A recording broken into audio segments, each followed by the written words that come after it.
الحمد لله نحمده ونستعينه ونستغفره ونؤمن به ونتوكل عليه ونعوذ بالله من شرور أنفسنا ومن سيئات أعمالنا من يهده الله فلا مضل له ومن يضلله فلا هادي له ونشهد أن لا إله إلا الله وحده لا شريك له ونشهد أن سيدنا ومولانا محمدا عبده ورسوله بالهدى ودين الحق أرسله صلى الله تعالى عليه وعلى آله وأصحابه وأزواجه وذريته وعلماء ملته وأولياء أمته أجمعين برحمتك يا أرحم الراحمين أما بعد فأعوذ بالله من الشيطان الرجيم بسم الله الرحمن الرحيم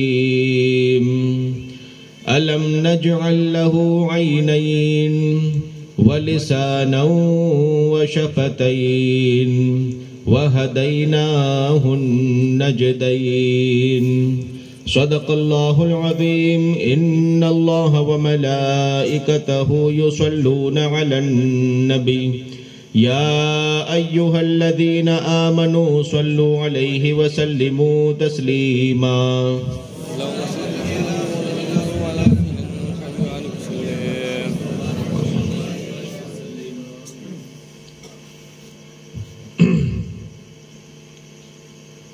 مولانا غلام یاسین صاحب نے آپ کو ٹھوکر مار کے پھر سے زندہ کیا ہے. اللہ تعالیٰ ان کو، مولانا شبیر صاحب کو اور دوسرے جتنے بھی علماء یہاں پر آپ کو دین کی جانب بلاتے ہیں، اللہ تعالیٰ ان سب کو شاد و آباد رکھے. آمین. سیدی سرکار اعلیٰ حضرت امام عشق و محبت ارشاد فرماتے ہیں، وہی آنکھ ان کا جو منہ تکے،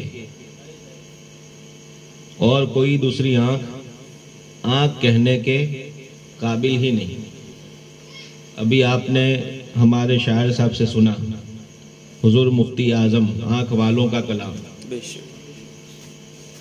انہیں نہ دیکھا تو کس کام کی ہے یہ آنکھیں، کیونکہ ان کے والد نے یہ فرمایا کہ وہی آنکھ ان کا جو منہ تکے، اور وہی لب جو محو ہو نعت کے، وہی لب جو محو ہو نعت کے، وہی دل جو ان کے لیے جھکے، وہی دل جو ان کے لیے جھکے، اور وہی سر جو ان پہ نثار ہے.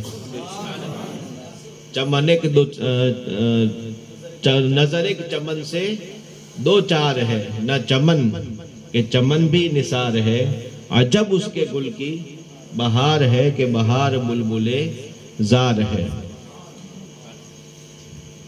اللہ رب العزت نے ہمیں بے شمار نعمتیں عطا فرمائی، جن میں سے ایک بڑی قدر والی عظمت والی نعمت آنکھ کی نعمت ہے. یہ آنکھ کی نعمت کی اہمیت وہی سمجھ سکتے ہیں جو دل والے ہیں. جن کا دل زندہ ہے وہ ان آنکھوں کی اہمیت کو سمجھتے ہیں. آنکھوں میں جو نور ہے اسے بصارت کہا جاتا ہے، اور دل میں جو نور ہے اسے بصیرت کہا جاتا ہے. بصیرت والے بصارت کو اچھے سے سمجھتے ہیں. لوگ یوں سمجھتے ہیں کہ ہاتھ اٹھا کر کے رکعت باندھنا، گھٹنے پکڑ کے رکوع کرنا اور سجدہ کرنا، یا پھر چل کر کے جا کر کے لوگوں کو اسلام کی دعوت دینا، یہ سارے دوسرے انگ اور اعضاء کی جو عبادت کے کام ہوتے ہیں ان کے ذریعے جو عبادت کے کام ہوتے ہیں وہی عبادت ہے. حالانکہ ایسا نہیں ہے. انسان کے سر سے لے کر پیر تک مکمل باڈی، ہر انگ سے جو اللہ و رسول کی محبت میں کام ہو وہ سب کا سب عبادت میں شمار ہوتا ہے. آنکھیں بھی عبادت کرتی ہیں. قرآن کریم کی تلاوت کے لیے جب آپ قرآن دیکھتے ہیں تو پڑھنا الگ عبادت ہے، دیکھنا الگ عبادت ہے. جب آپ اپنے ماں باپ کو پیار سے اگر دیکھتے ہیں تو ان کے ساتھ گفتگو پیار سے کرنا، دوسرے اخلاق سے پیش آنا وہ الگ عبادت ہے. لیکن صرف چہرہ پیار سے دیکھنا حج کا ثواب دے دیتا ہے. سبحان اللہ. یہ آنکھوں کو کم نہ سمجھو. اللہ تعالیٰ نے اس نعمت کے ذریعے اپنا احسان یاد دلایا. اللہ ارشاد فرماتا ہے الم نجعل لہ عینین، اس انسان کو کیا ہم نے دو آنکھیں عطا نہیں فرمائی؟ وَلِسَانًا وَشَفَتَيْنِ، اور حق بولنے کے لیے ایک زبان عطا نہیں فرمائی، اور جب ضرورت نہ ہو تو خاموش رہنے کے لیے دو ہونٹ عطا نہیں کی. تو دو آنکھیں، زبان، ہونٹ، یہ سب کچھ اللہ تعالیٰ نے خود دین کو سمجھنے کے لیے، مصطفیٰ کی عظمتوں کو سمجھنے کے لیے اور پھر دوسروں کو سمجھانے کے لیے، یہ کیچ اپ کے لیے اور یہ باہر نکالنے کے لیے دونوں چیزیں اللہ تعالیٰ نے عطا فرمائی. اور پھر ارشاد فرمایا وَهَدَيْنَاهُ النَّجْدَيْنِ، اس کو برا اور اچھا دونوں رستے ہم نے دکھا دیے. اب ان آنکھوں کے ذریعے بصیرت پہلے دل میں پیدا ہو اور آنکھ کے اندر نور پیدا ہو جائے تو پھر یہ دماغ سے انسان کام کرتا ہے اور ان آنکھوں کو وہیں لگاتا ہے جہاں پر اس کا فائدہ ہونے والا ہوتا ہے. میں نے اس لیے کہا کہ بصارت کو صحیح استعمال کرنے کے لیے دلوں کی بصیرت ضروری ہے. سیدی سرکار اعلی حضرت یوں ارشاد فرماتے ہیں پھر کے گلی گلی تباہ، ٹھوکریں سب کی کھائیں کیوں، دل کو جو عقل دے خدا، تیری گلی سے جائیں کیوں. یہ دل کو عقل کا کیا مطلب؟ دل میں بصیرت ہوتی ہے تو آنکھ صحیح جگہ پر جا کر کے ٹکتی ہے، اور وہ آنکھ کسی اور کے چہرے کو نہیں ڈھونڈتی جو صحیح قدم پر چلی جاتی ہے. اور جب وہ صحیح قدموں پر پہنچ جاتی ہے تو وہاں پہنچتے ہی پھر وہ بصیرت والا پکار اٹھتا ہے کہ تیرے قدموں میں جو ہے غیر کی ٹھوکر پہ نہ ڈال، جھڑکیاں کھائیں کہاں چھوڑ کے صدقہ تیرا، اور کون نظروں میں چڑھے دیکھ کے تلوا تیرا.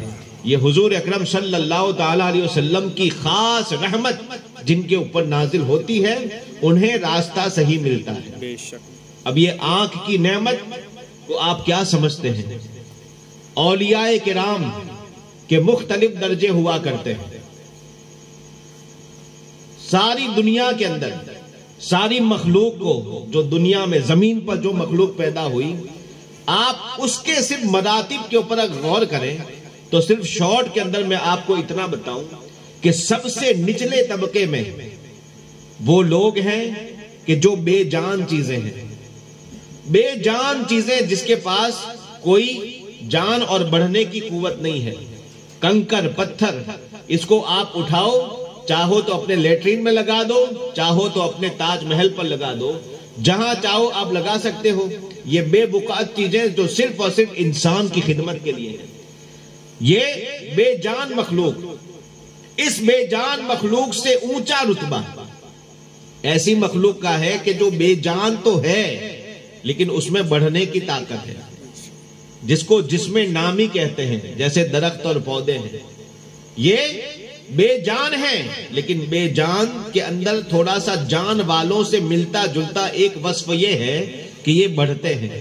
تو اس کا مرتبہ اس سے کم آ گئے، اونچا ہو گیا. اب ظاہر بات ہے کہ ایک جگہ پر اگر پتھر رکھا ہو اور ایک جگہ پر درخت رکھا ہو اور دونوں میں سے کسی ایک جگہ پر اگر بیٹھنا ہو تو انسان دماغ والا جو ہوگا وہ یہی کہے گا کہ پتھر ہٹاؤ اور وہاں پر بیٹھ جاؤ. کوئی یہ نہیں کہے گا کہ اس درخت کو کاٹ کر کے ہٹا دو اور یہاں بیٹھ جاؤ. کیوں؟ اس لیے کہ اس پتھر کے مقابلے میں اس کا رتبہ بڑا ہے. اسی طریقے سے مرتبے بڑھتے جاتے ہیں. پھر ان کے بعد درختوں کے بعد اس کا مرتبہ ہے جو جاندار جانور ہیں. یہ جتنے جانور ہیں وہ سب درختوں سے اونچے مرتبے والے. اسی لیے بکری ایسی جاندار چیز ہے کہ جو درخت کو کھائے گی تو کوئی انسان اسے برا نہیں کہے گا، کیونکہ اس کا جینے کا حق اس سے زیادہ ہے. یہ اس کی خدمت کے لیے آیا ہے. اب یہ جتنے جانور ہیں، یہ جانوروں سے پھر اونچا مرتبہ ان انسانوں کا ہے جس کو اللہ نے عقل عطا فرمائی ہے. عقل کی نعمت جس کو عطا فرمائی ہے. اس لیے اب یہ جانور کو اگر یہ کاٹ کر کے کھائے گا تو اس کو کوئی عقل والا برا نہیں کہے گا. کوئی عقل والا اس کو برا نہیں کہے گا. ہاں، جو اس قبیلے کا ہوگا وہ برا کہے گا. سمجھا؟ کیوں؟ اس لیے کہ ہر نچلی چیز خدمت کے لیے ہے اور اونچی چیز مخدومیت کے لیے ہے. وہ خدمت لینے کے لیے ہے. اللہ تعالیٰ ارشاد فرماتا ہے وَخَلَقَ لَكُم مَا فِي الْأَرْضِ جَمِيعًا. لکم کے اندر لام جو ہے علماء کرام جانتے ہیں کہ یہ نفع کے لیے ہے، انتفاع کے لیے، کہ تمہارے نفع اٹھانے کے لیے ہم نے زمین کا سب کچھ پیدا کیا ہے. اے انسان، تو سب کا مخدوم ہے، آقا ہے، اور یہ ساری بے جان اور جاندار چیزیں سب تیری خدمت کے لیے ہیں. تو عقل کی بات یہ ہے کہ جو خدمت والا خادم ہو وہ نیچے رہے اور جو مخدوم ہو وہ اس کے سامنے کھڑا رہے. یہی جچتا ہے اور یہی سسٹم کام آتی ہے. یہ سسٹم اگر بے عقل لوگ بدل دیتے ہیں تو جس کو کرنا ہے اور کھانا ہے اس کو کھڑے ہو کر کے سامنے رکھ کر کے یوں کرتے ہیں. لیکن یہ کیوں کرتے ہیں؟ اس لیے کہ ان کے دلوں میں عقل نہیں ہے. دل کو جو عقل دے خدا تیری گلی سے جائیں کیوں. یہ عقل کس کے پاس آتی ہے؟ من یہدہ اللہ فلا مضل لہ. جس کو خدا ہدایت دیتا ہے اسے کوئی گمراہ نہیں کر سکتا. ومن یضللہ فلا ہادی لہ. اور جسے وہ گمراہ کر دے وہ کتنا بھی بڑا ہو جائے اسے پھر کبھی ہدایت میسر نہیں ہو سکتی ہے. تو یہ جانوروں سے اونچا مرتبہ انسانوں کا ہے، جاندار انسانوں کا ہے. اس لیے ان کی خدمت میں یہ جانور ہیں. اب جو انسان ہیں، ان انسانوں میں اگر دیکھا جائے تو پھر بڑا مرتبہ کس کا ہے؟ اللہ تعالیٰ ارشاد فرماتا ہے یرفع اللہ الذین آمنوا منکم. ان انسانوں کے اندر اللہ تعالیٰ مرتبہ اسے بڑا دیتا ہے کہ جو دل میں اپنے ایمان بساتا ہے، کلمہ طیبہ پڑھتا ہے، مسلمان ہوتا ہے. اس کا مرتبہ سارے جان اور عقل والوں سے بھی بڑھ کر کے ہے. یہ سب سے اونچے مرتبے والے. اب اگر ایک جھوپڑ پٹی میں مزدوری کر کے رہنے والا، رکشہ چلا کر کے آنے والا انسان اگر ایمان والا ہے تو وہ تاج محل جیسی عمارتوں میں رہنے والے غیر مومن سے درجوں زیادہ اللہ تعالیٰ نے اس کو مرتبہ عطا فرمایا. بے شک. لیکن کس کو سمجھ میں آتی ہے؟ جس کے دل میں بصیرت ہوتی ہے. اسی لیے ہمارے علماء اور مشائخ بڑے سے بڑے اونچے مال اور دولت والے اگر مرسیڈیز لے کر کے بھی آ جائیں اور اگر سر پر کوئی مہر لگی ہو تو اسے وہ قبول نہیں کرتے ہیں. اور ایک غریب اگر پھٹیچر اور وہ سارے کپڑے اس کے صحیح نہ ہو لیکن دل میں اگر نبی کی محبت لے کر کے آتا ہے تو اس سے مصافحہ فرماتے ہیں. یہ علماء اور مشائخ کی یہ شان ہے. یہ دین کے رہبر ایسے ہوتے ہیں. اور جو دین کا رہبر نہیں، جو رہزن ہوتا ہے وہ کپڑے دیکھتا ہے، وہ گاڑیاں دیکھتا ہے، وہ یہ نہیں دیکھتا کہ کس کے دل میں نبی کی محبت چمک رہی ہے. تو وہ دل کی بصیرت والے نہیں ہوتے. بہرحال اللہ تعالیٰ نے ایمان والوں کو سب سے اونچا مرتبہ عطا فرمایا. اب ان ایمان والوں میں بھی ابھی ڈگریاں ختم نہیں ہوئی. اب ایمان والوں سے پھر بڑا مرتبہ کس کا ہے؟ اللہ تعالیٰ ارشاد فرماتا ہے والذین اوتوا العلم درجات. جن کو اللہ تعالیٰ نے علم دین کی دولت عطا فرمائی ہے، فرائض اور واجبات کا علم جس کو ہے اور ان کے علاوہ نصوص کا علم جس کو ہے اور ایسا علم سارا شامل ہے کہ جو اللہ و رسول کی رضا کے لیے اس نے حاصل کیا، وہ سارے علم والے جو ہیں وہ غیر عالموں سے اونچے ہیں، بہتر ہیں۔ اب ان علم والوں کے اندر ابھی مسئلے ختم نہیں ہوئے، پھر علم والوں میں بھی پھر اونچے مرتبے ہیں۔ ان علم والوں میں پھر کون بڑا ہے؟ اللہ تعالیٰ ارشاد فرماتا ہے ان اکرمکم عند اللہ اتقاکم۔ علم والوں میں بھی بڑا مرتبہ اس کو ملتا ہے کہ جو اپنے علم کے ساتھ ساتھ عمل والے ہوتے ہیں، تقوی والے ہوتے ہیں۔ تو تقوی والوں کا مرتبہ بہت اونچا ہے۔ اس کا مطلب اتنی بات اشارت النص سے سمجھ میں آتی ہے کہ علم کی جہاں پر قید ہے رتبہ بہرحال ان کے پاس ہے، ایمان کے ساتھ علم ہونا ضروری ہے۔ اگر عمل نہیں بھی ہوا تو علم کی وجہ سے اس کی عزت لازم ہے، سمجھا؟ جیسے ایک سید زادہ نبی کے خاندان سے جس کی رگوں میں مصطفیٰ جان رحمت صلی اللہ علیہ وسلم کا خون جاری ہے، وہ نسبی صحیح النسب سید ایمان والا ہونا شرط ہے۔ ایمان کے بغیر تو کوئی عزت ہی نہیں ہے، بے شک یہ ہمیشہ یاد رکھنا، بغیر ایمان کے کوئی عزت نہیں۔ سب سے زیادہ ضروری اگر عزت کے معاملے میں ہے، شرط اول ہے تو وہ کیا ہے؟ ایمان۔ ایمان اگر ہوگا تو پھر ساری گنجائشیں نکلے گی۔ پاسپورٹ اگر ہے آپ کے پاس تو ویزا لگنے کی گنجائش ہے۔ آپ چاہو تو ملک میں بھی رہ سکتے ہو، آپ چاہو تو فلائٹ پکڑ کر کے جا بھی سکتے ہو۔ پاسپورٹ آنے کے بعد پھر تمہاری محنت کے اوپر ہے، لیکن بغیر پاسپورٹ کے لاکھ محنت کر لو کچھ نہیں ملے گا، ویزا لگنے ہی والا نہیں ہے۔ یہ ایمان جنت کے لیے پاسپورٹ ہے، بے شک بغیر اس کے کتنی بھی محنت کر لو جنت کا ویزا لگنے والا نہیں ہے۔ اور اگر تم نے محنت نہیں کی لیکن ایمانی پاسپورٹ اگر سلامت رکھا ہے، پھاڑا نہیں ہے، کسی ناسمجھ بچے کے ہاتھ میں نہیں دیا، کوئی پاگل بوڑھے کے ہاتھ میں پاسپورٹ نہیں دیا کہ جو اس کو بیچ کر کے پھر اپنا پیٹ بھرے، اگر ایسے کے ہاتھ میں نہیں دیا، پاسپورٹ کو اگر سلامت رکھا ہے تو اگر ویزے کے لیے دوسرے لوگ محنت کر کے ویزا لیتے ہیں، کبھی ایسا بھی ہو سکتا ہے کہ کچھ فورین والے جو ہیں تم سے راضی ہو کر کے تم کو بلوا لیں، بغیر محنت کے ہی بلوا لیں۔ یہ ساری ممکن چیزیں ہیں، لیکن کب ہوگا؟ شکیہ کب ہوگا؟ جب تمہارے پاس پاسپورٹ ہوگا۔ بغیر اس کے کوئی چیز کامیابی کے ساتھ مل نہیں سکتی ہے۔ بہرحال علم اگر ہوگا تو اس کا بھی بڑا مرتبہ ہے۔ پھر اس کے بعد فرمایا گیا کہ علم والوں میں بھی پھر اونچے وہ ہیں جن کے پاس تقوی ہے۔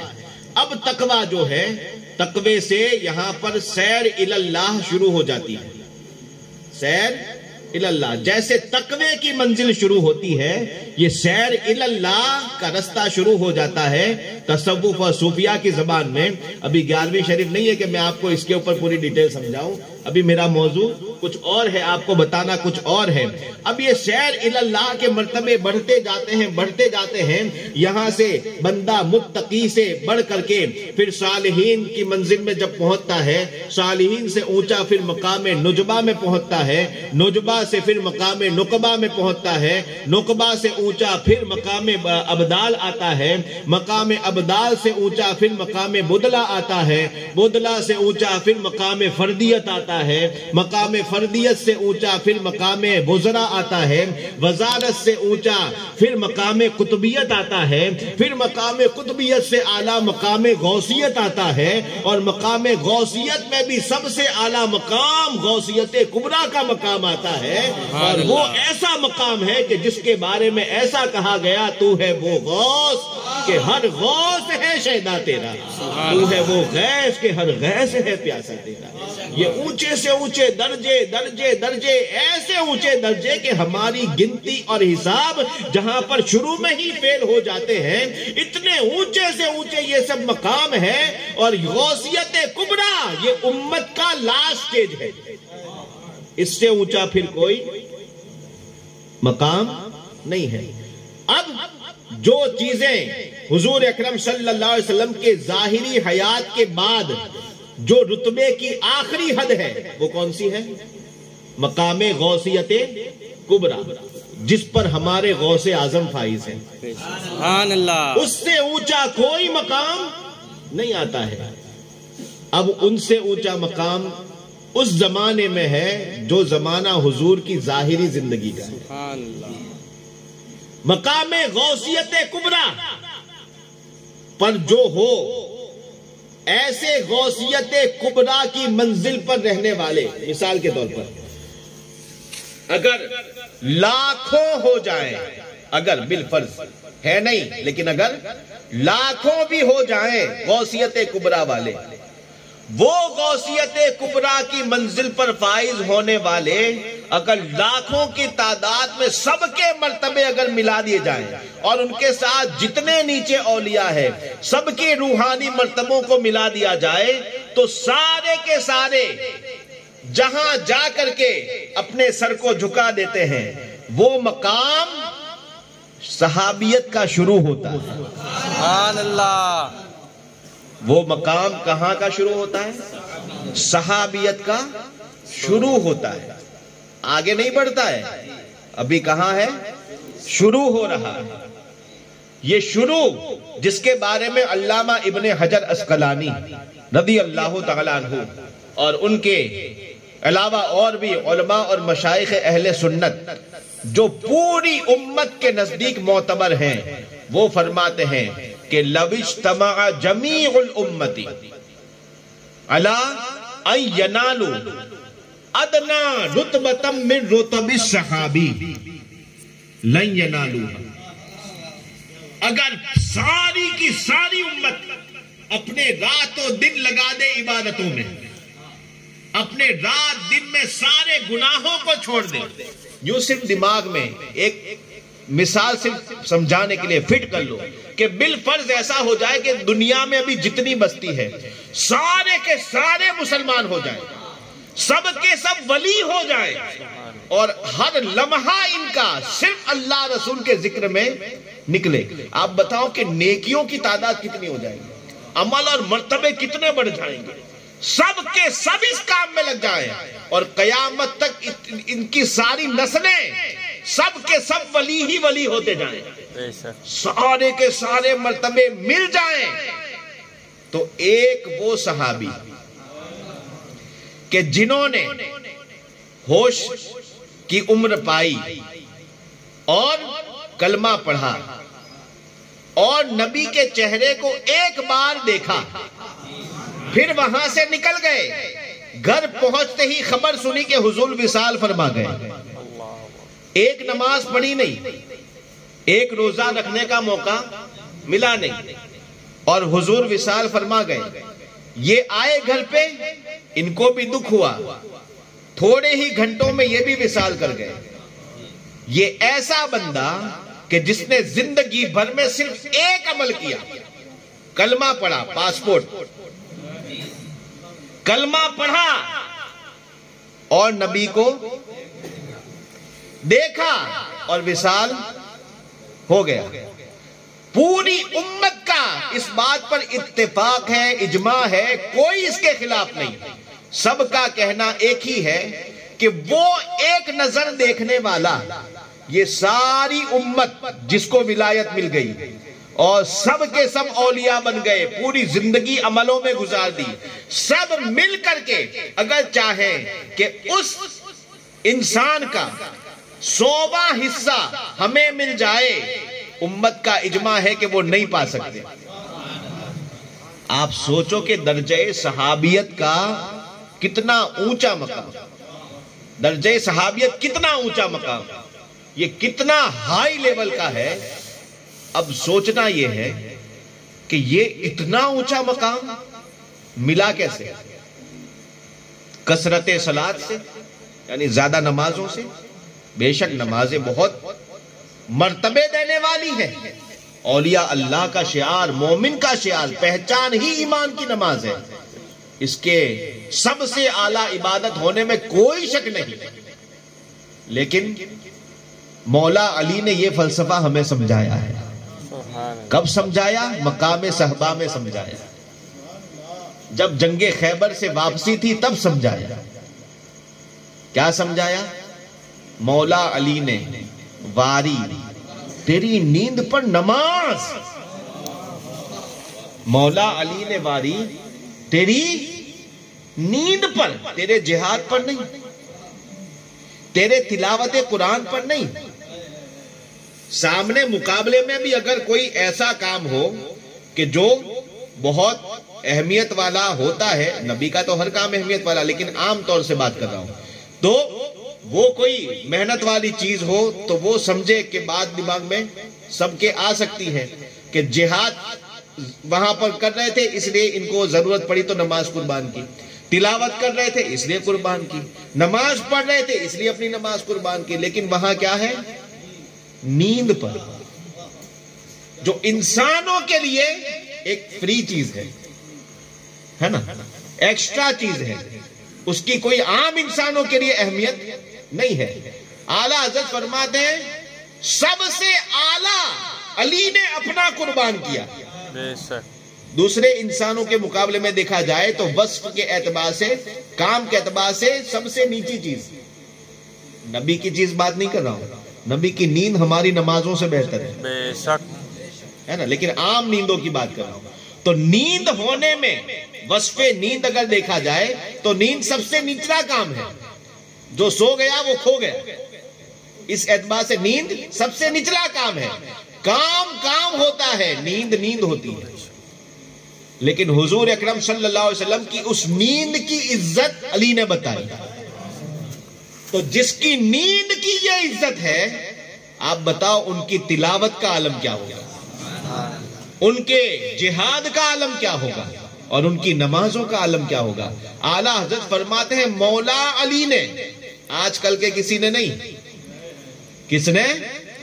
مولا علی نے واری قربان کر دی، کس پر؟ تیری نیند پر۔ کیا قربان کی؟ نماز۔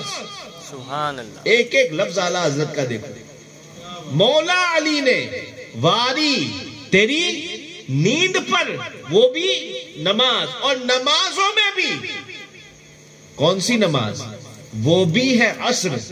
سبحان اللہ، حافظوا علی الصلوات والصلاۃ الوسطی۔ اللہ فرماتا ہے سب نمازوں کی پابندی کرو، لیکن یہ بیچ والی عصر کو تو کبھی مت پڑھنا، اس کو تو دیر سے بھی مت پڑھنا۔ تو سب سے اعلیٰ نمازوں میں بھی رتبہ کس کا؟ عصر کا۔ فرماتے ہیں مولا علی نے واری تیری نیند پر نماز، اور وہ بھی ہے عصر، سب سے جو اعلیٰ خطر کی ہے نا۔ اور نماز تو واری مولا علی نے، صدیق کا مرتبہ اور اونچا، سبحان اللہ، ان سے بھی اونچا۔ تو انہوں نے فقہی مسئلے کے اعتبار سے اور بڑی قربانی پیش کر دی۔ کون سی قربانی پیش کی؟ اب ایک مسئلہ ہے، علماء کرام سے آپ پوچھیں کہ اگر کوئی بندہ اگر نماز پڑھ رہا ہو اور اس کے سامنے ایک بچہ ہے، روڈ کے بیچ میں بیٹھا ہے، ادھر سے فل سپیڈ میں سامنے سے گاڑی آ رہی ہے، یا کوئی بھی ایسی چیز کہ جس کی وجہ سے وہ بچہ سانپ آ رہا ہے اور اس کو سامنے سے دکھا کہ ابھی اس کو کاٹ لے گا۔ اب ایسی صورت میں یہ بندہ نماز میں، اس کو نظر یہاں ہے لیکن وہاں کی چیز دکھ گئی کہ سانپ آ رہا ہے اور بچے کو کاٹنے والا ہے، علماء کیا فرماتے ہیں؟ آپ کو بھی تو پتا ہوگا نا کہ اس بچے کی جان بچانے کے لیے نماز توڑ دیا جائے۔ کیوں؟ جان کی حفاظت نماز سے بھی آگیا، جان کی حفاظت نماز سے بھی آگیا۔ تو اس لیے بچے کی جان بچاؤ، کیونکہ نماز تو بعد میں آپ پڑھ سکتے ہو لیکن جان اس کی پھر سے نہیں آ سکتی۔ اس لیے بھی ہے کہ آپ جان بچا لو اور نماز بعد میں پڑھ لو۔ تو نماز کو توڑ دینا اس وقت ضروری ہے۔ تو جان کی حفاظت فروض غرر میں سے ہے۔ فروض غرر کا مطلب کیا ہوا؟ ایسے فرائض، ایسا فرض کہ جو فرضوں سے بھی اعلیٰ ہے، سب سے اونچا ہے۔ اب بات کیا ہوئی؟ مولا علی نے واری تیری نیند پر نماز، وہ بھی ہے عصر، سب سے جو اعلیٰ خطر کی ہے۔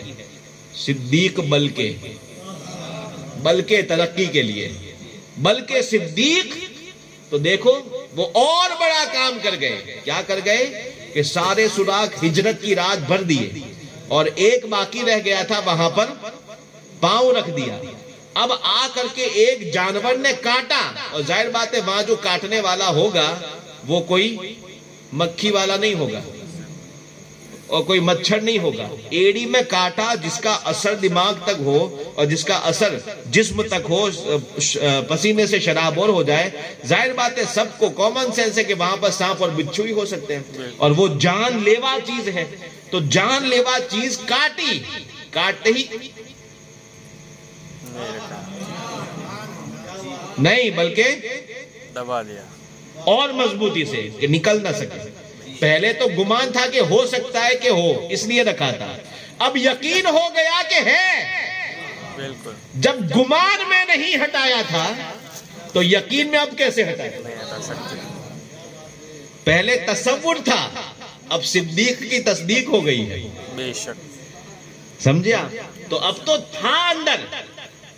تو اب آج کل ہم لوگ کیا کہتے ہیں, گمان ہوتا ہے تب تک خدمت میں رہتے ہیں اور جب پتا چل جائے کہ آیا خطرہ چل جا.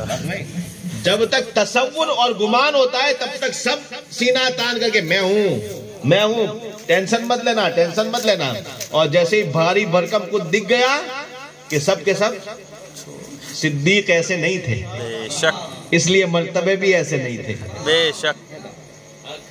ہم اور آپ کو کوئی مٹانا چاہتا ہے مٹا دیتا ہے, لیکن ابو بکر صدیق کو صحابہ کے دور کے بعد سے رافضیت اب تک مٹانا چاہتی ہے. 1400 سال سے مٹانے میں لگے ہوئے ہیں, تاریخیں بدل رہے ہیں اور پتہ نہیں کیا کیا کر رہے ہیں, لیکن ابو بکر صدیق کا مرتبہ ہے کہ جتنا ہی دباؤ گے اتنا ہی ابھرے گا. بے شک. اللہ تعالیٰ نے ایسا مرتبہ عطا فرمایا. کیوں؟ اس لیے کہ گمان تھا تو قدم رکھا تھا اور جب یقین ہو گیا تو اور دبا دیا, اور ایسا دبایا کہ پھر اس کو مجال نہیں ہوئی کہ باہر نکل سکے. یہاں تک کہ حضور اکرم صلی اللہ علیہ وسلم نے چہرہ دیکھ کر کے محسوس کیا کہ کچھ ہو رہا ہے اور ارشاد فرمایا کہ ابو بکر کیا ہوا؟ کہا حضور کچھ کاٹ رہا ہے اور اس لیے نہیں ہٹا رہا ہوں کہ آپ کو تکلیف نہ دے دے. بے شک. اور وہ کاٹنے والا معمولی مچھر نہیں تھا ڈینگو وینگو کا, وہ تو سانپ تھا. پتا چل رہا تھا کہ اب جان جانی ہے. حالات تو یہی تھے کہ جان جانی ہے, لیکن پھر بھی قربان کر رہے ہیں. جس جان کے لیے نماز جیسا فرض بھی توڑ دینا فرض ہے, اور اس کے لیے ابو بکر جان دے رہے ہیں, ان کا رتبہ دیکھو کیسا ہوگا. اور وہاں بھی کیا ہے, نہ جہاد ہے نہ تلاوت ہے, یعنی بظاہر روایتوں میں یہ چیز نہیں, بلکہ وہاں بھی جو ہائی لائٹ جو چیز ہے وہ آرام ہی ہے, بے شک. استراحت ہے. بہت محتاط انداز میں کہہ رہا ہوں, تلاوت تو ہمیشہ حضور کی چلتی تھی, سب کچھ حضور کا, لیکن ہائی لائٹ جو چیز ہے وہ نبی کی استراحت ہے. تو نبی کی استراحت کی خاطر یہاں پر صدیق کیا دے رہے ہیں, جان دے رہے ہیں. مولا علی نے واری تیری نیند پر نماز, وہ بھی ہے عصر سب سے جو اعلیٰ خطر کی ہے.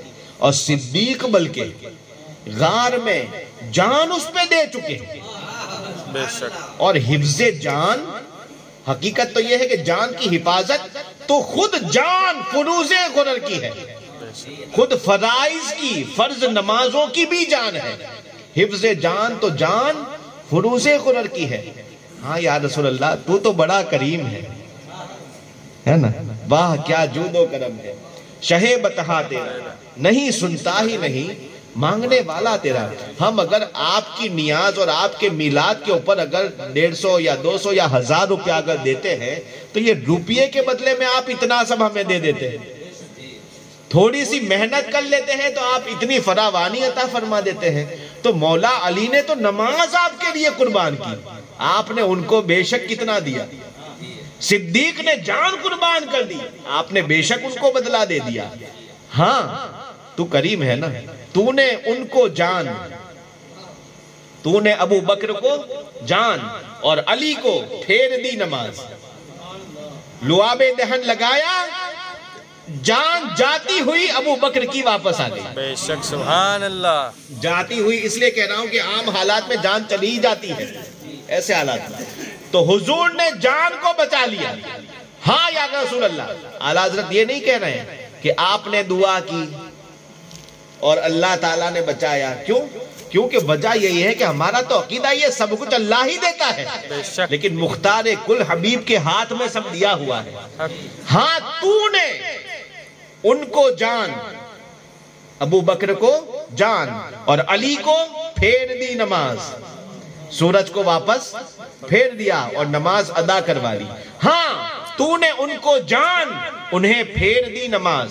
تو نے تو اپنا کرم دکھا دیا, لیکن وہ بھی تو اپنی غلامی دکھا گئے. بے شک. ہاں تو نے ان کو جان اور انہیں پھیر دی نماز, پر وہ تو کر چکے تھے جو کرنی بشر کی ہے.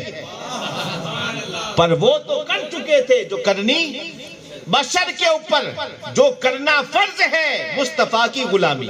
بے شک. ان کے نام پر بشر کے اوپر کیا ضروری ہے؟ بشر یعنی انسان. انسان کے اوپر کیا کرنا ضروری ہے؟ وہی فرما رہے ہیں بشر کے اوپر اتنا ضروری ہے, ہر بشر کی دل میں تمنا یہی ہونی چاہیے کہ کروں تیرے نام پہ جہاں فدا. نہ بس ایک جہاں دو جہاں فدا, دو جہاں سے بھی نہیں جی بھرا, کروں کیا کروڑوں جہاں نہیں. ہر بشر کے اوپر یہ ضروری ہے کہ وہ اپنا سب کچھ نبی کے قدموں میں قربان کر دے. تو جو کام بشر کی کرنی میں آتا ہے, بشر کی ذمہ داری میں آتا ہے, وہ تو کر چکے. علی بھی کر چکے اور ابو بکر بھی کر چکے. اے پیارے آقا کریم صلی اللہ علیہ وسلم, بے شک آپ نے نماز لوٹا کر کے ادا کروا دی, انہیں لعاب دہن لگا کر کے جان دے دی, لیکن وہ بھی تو اپنا حق تو ادا کر چکے. کیا وہ تو کر چکے تھے جو کرنی بشر کی ہے. انہوں نے جو کیا اس سے امت کو کیا فائدہ ہوا؟ اعلیٰ حضرت فرماتے ہیں ثابت ہوا. بے شک.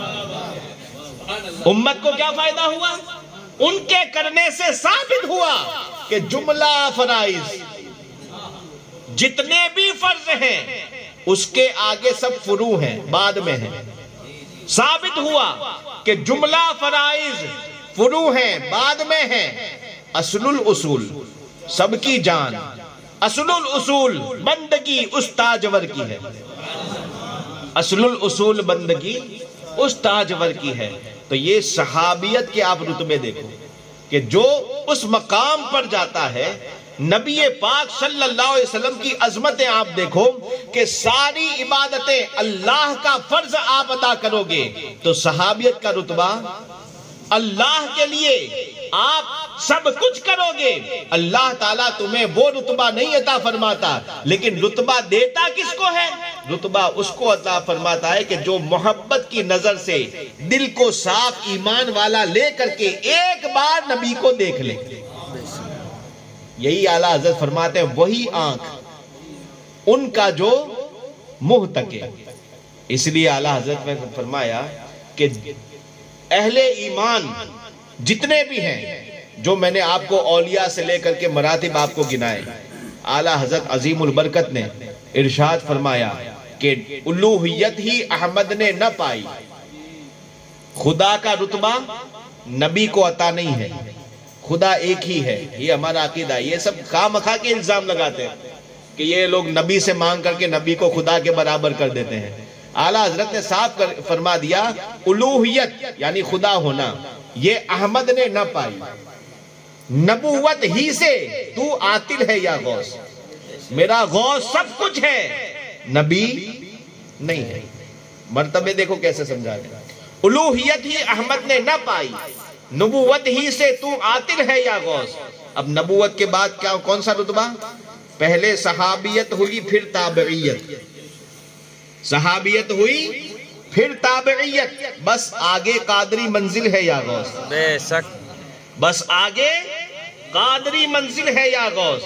اور تابعی میں بھی ہزاروں تابعی سے تو فضوں, ہاں ہزاروں تابعی سے تو فضوں, ہاں وہ رتبہ مجملن فاضل ہے یا غوث. کیوں؟ اس لیے کہ انہوں نے صحابہ کو دیکھا, اس اعتبار سے وہ اونچے ہیں, اور نبی کے زمانے کے قریب ہے اس لیے وہ اونچے ہیں. تو بہرحال مرتبوں کو آپ سمجھو کہ یہ سارے کے سارے لوگ، سارے اولیاء کرام اگر مل جائیں تو ایک آخری صحابی کے ادنا درجے تک بھی وہ پہنچ نہیں سکتے۔ اب صحابہ کا جب دور شروع ہو جاتا ہے، پھر صحابہ میں رتبے، پھر جیسے ولیوں کے اندر ہماری نظر میں ولی جتنے بھی ہیں وہ سب بہت اونچے مرتبے والے، اب ان کے اندر کی دنیا میں جب چلے جاؤ تو وہ جس سے جو اونچا پھر وہ جانے۔ ہم یہاں ولایت کی دنیا سے باہر ہیں، اس لیے ولی ہمارے خواجہ، ہم سر جھکاتے ہیں، لبوں کو چوکھٹ پر لگاتے ہیں، چومتے ہیں، یہ ہمارے اوپر فرض ہے عقیدتاً کہ ہم چومیں، ہم ان کی ادب کو اپنے دل میں رکھیں، کیونکہ یہ اگر نہ کریں گے تو ایمان خطرے میں پڑ جائے گا۔ ان کی محبت کو دل میں بسانا ضروری ہے۔ تو جتنے باہر ہیں، چاہے وہ بڑے سے بڑا عالم ہو، بڑے سے بڑا وقت کا مفتی ہو، بڑے سے بڑا وقت کا محدث ہو، جتنے بھی ہیں سب کے سب غریب نواز کی بارگاہ میں گردن جھکاتے ہیں۔ کیوں؟ ولایت کے جو باہر کے ہیں گردن جھکا رہے ہیں۔ اب وہ ولایت کی دنیا میں اگر جا کر کے دیکھو تو بغداد کے منبر سے غوث پاک اعلان کرتے ہیں میرا یہ قدم سارے ولیوں کے گردن پر، تو خود غریب نواز اپنی گردن جھکا رہے ہیں۔ بے شک، سبحان اللہ، حق۔ وہ اپنے اندر کی باتیں ہیں، یہ ان کے اندر کی باتیں ہیں۔ اب اندر کی باتوں میں کیا ہوتا ہے ہمیں کوئی حق نہیں پہنچتا کہ ان کے اندر جا کر کے ہم دیکھیں۔ بے شک، سمجھے؟ ولایت کی دنیا الگ ہے، اندر کے راز وہی سمجھیں۔ حضرت شاہ عالم رضی اللہ تعالیٰ آپ کی بارگاہ میں ایک دھوبی کپڑے دھویا کرتا تھا، شاید کبھی آپ نے یہ حکایت سنی بھی ہو۔ اور وہی دھوبی ایک جلالی بزرگ پیر کمال شاہ رحمت اللہ علیہ، ان کے بھی کپڑے وہی دھوبی دھوتا تھا۔ یہی دھوبی دونوں بزرگوں کا کام کرتا تھا۔ دھوبی اور دھوبن کے یہاں پر اولاد نہیں تھی، یا تھی تو لڑکا نہیں تھا۔ دونوں نے بہت سارے علاج کیے اور بہت ساری دعائیں کی، لیکن کامیاب نہ ہوئے۔ کسی نے کہا کہ تم تو دو بڑے بڑے اللہ کے ولیوں کے پاس جا کر کے کام کرتے ہو، وہیں کچھ کرو۔ تو انہوں نے گزارش کی حضرت شاہ عالم سے، حضور آپ کچھ کہہ دیں، کچھ کر دیں تاکہ ہمارے گھر لڑکا پیدا ہو جائے۔ بہرحال دعا لے کر کے گئے۔ اب گئے اور ولادت ہوئی تو دیکھا کہ یہ لڑکی ہے، پیدا ہونے والی کیا ہے؟ لڑکی ہے۔ سیدھے دوڑے دوڑے حضرت شاہ عالم کی بارگاہ میں حاضر ہوئے اور دائی کو ساتھ لے کر کے کہتی ہے کہ یہ تو حضور آپ نے کہا تھا بچے کا، اور یہ بچی ہے۔ شاہ عالم اقلیم ولایت کے شہنشاہ، بے شک، جس کو اللہ تعالیٰ نے محبوب باری کا خطاب ادا فرمایا۔ سبحان اللہ۔ غوث پاک نے اپنے بغداد کا، عراق کا فیض جس کے ہاتھوں پر جاری فرمایا۔ غریب نواز نے چشتیت کی ہانڈی کا فیض جس کو عطا فرمایا، وہ حضرت شاہ عالم رضی اللہ تعالیٰ عنہ۔ آپ کی زبان سے نکلتا ہے، ارشاد فرماتے ارے دیکھو غلطی سے دیکھنے میں تمہیں بھول ہوئی ہوگی، لڑکا ہے۔ سبحان اللہ، سبحان گھر گئے، گھر جا کر کے دیکھا واقعی لڑکا۔ اب خوشی خوشی گئے کہاں پر؟ پیر کمال شاہ، ماشاءاللہ، دوسرے بزرگ، ان کے پاس گئے۔ اب جا کر کے وہ جلالی، انہوں نے کہا ہوا تھا کہ نہیں لڑکی ہوگی۔ اب یہ گئے، یہ دکھانے کے لیے نہیں آپ نے بولا تھا لڑکی اور یہ دیکھو لڑکا ہوا، ایسا نہیں، عقیدت سے خوشی سے دکھانے کے لیے گئے۔ حضور دعا مل گئی، آپ کی دعا سے لڑکا ہو گیا۔